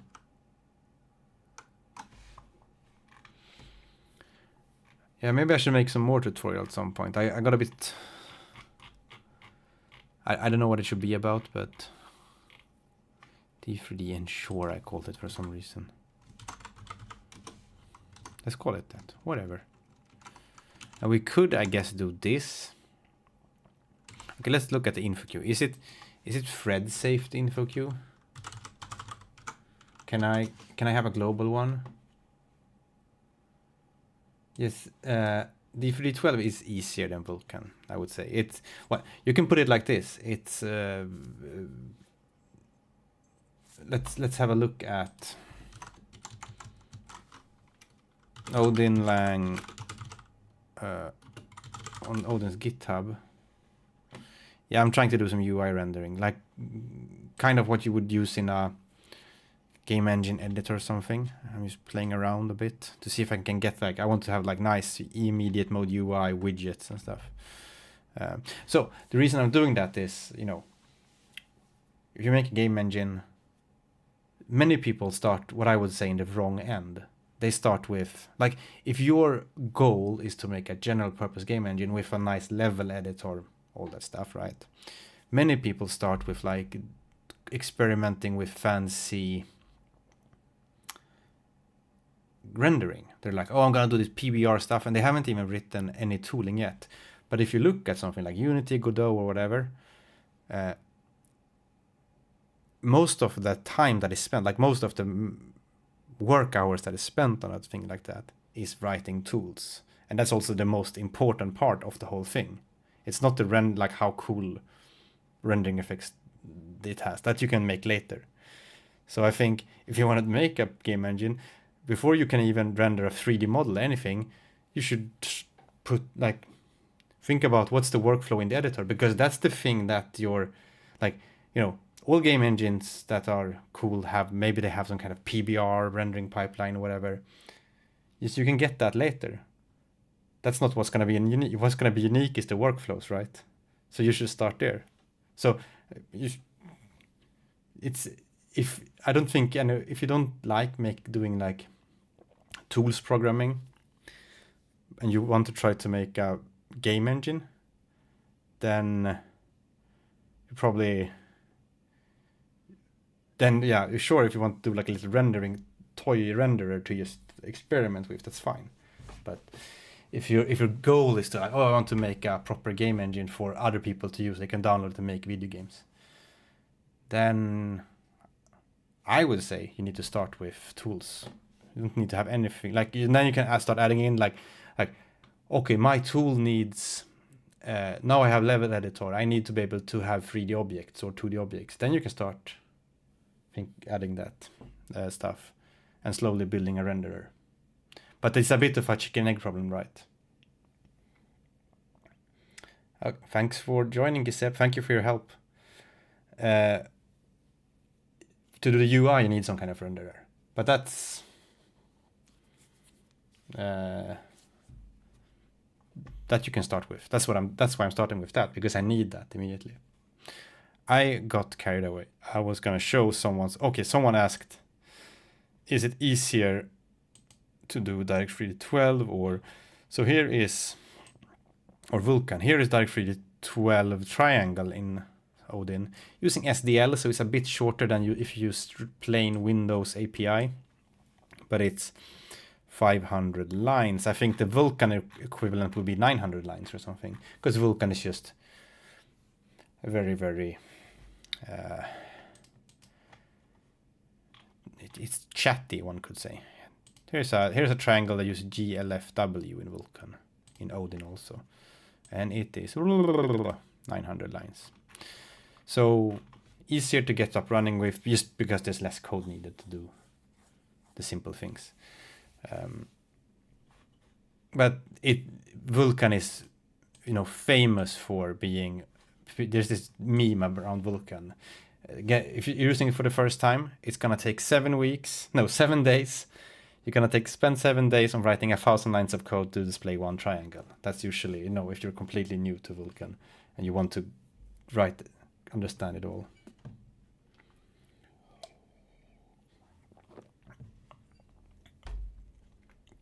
Okay, we were bizarrely side. Oh yeah, I googled it and then I left the tab.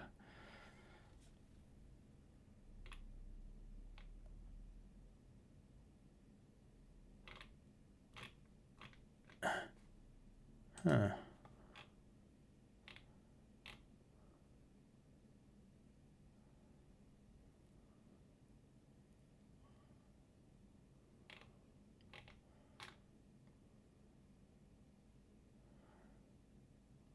But I guess, okay, it's not really a real problem. I was just thinking if this was thread safe, but I will have a rendering thread that does the things, but maybe I will have several possibilities of having several render jobs or something.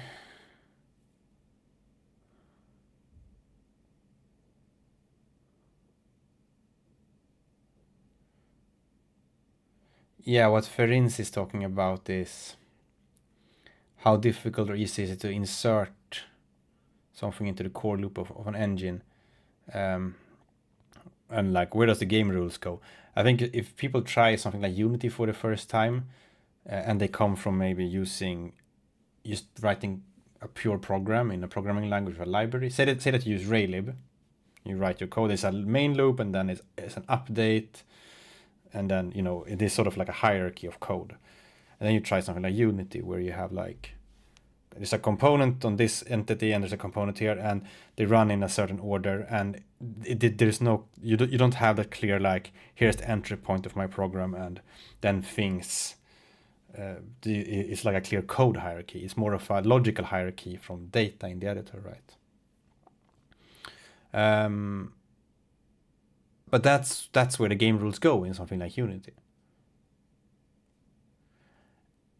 I think that's one of the most annoying things about like when you move more things to data in an editor, you tend to you often go towards that kind of workflow because it makes more sense from an editor perspective, but for programmers it sometimes doesn't make so much sense. It would be interesting to see if one could make like a core loop of the game that's still just code, and then somehow the stuff that's on the things in the editor is referenced in that code. The bad thing about that is maybe you can't have as easy as in Unity where you just add script and then something happens, because then it's not in your code. You need to add something, like if you add something on if you add a behavior, a component, or whatever you want to call it on an entity, and you have like this more program-like code hierarchy, then it won't just inject something in there. You would have to go in there and put it yourself. Maybe that's good.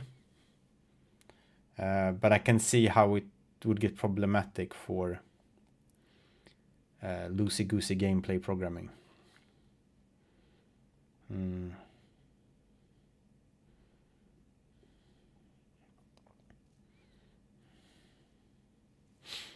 But yeah, I was thinking here, can we just do this?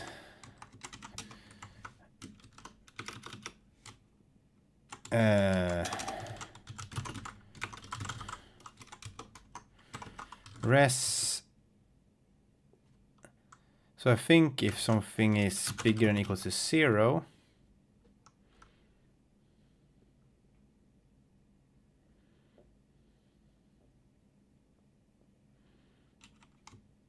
right, but that will work.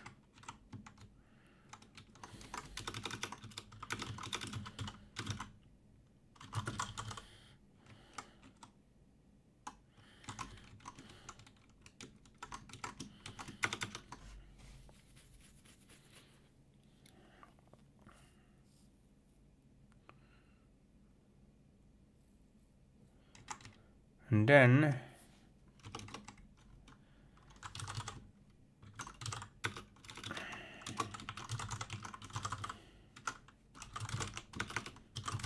Let's just write like this for now.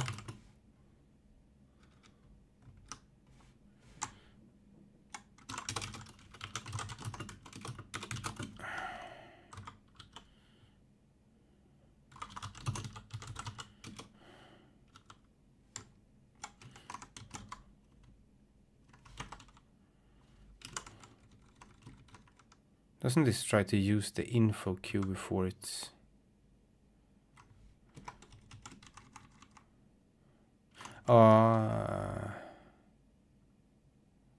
Okay, you can't get the info queue until the device is up and running. Oh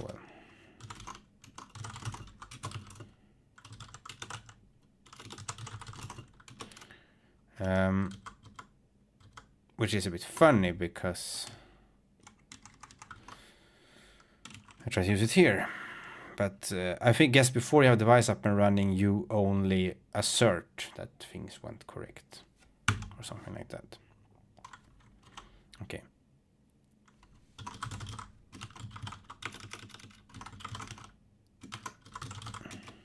So, this is one way to do it. Now if I wrote something incorrect in here, or something that doesn't work, then I will get this, creating D3D renderer. Then it says D3D ensure 244.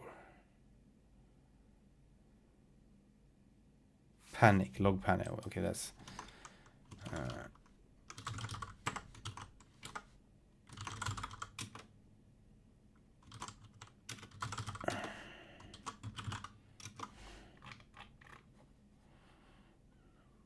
Huh?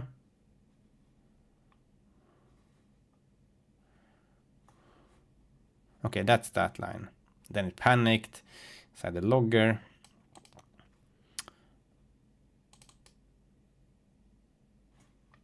Aha, this is just logging there. Oh, that's still okay. This is just some crap I have. Does this really need message raw pointer? This is could be done in a better way, but whatever. Okay.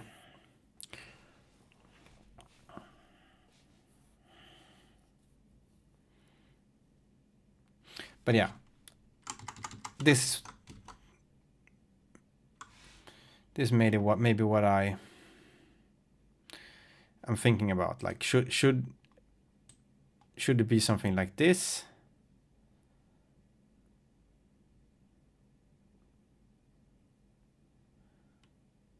Or should it be something like this?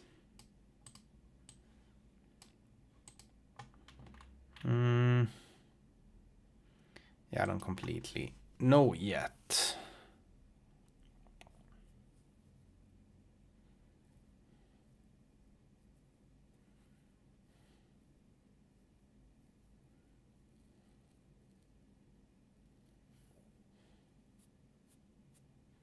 Have to think about that.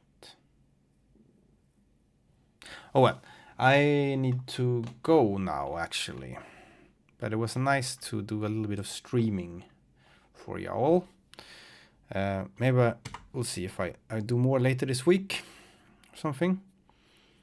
Thank you all for being nice in the chat and for watching. Have a nice day. Bye bye.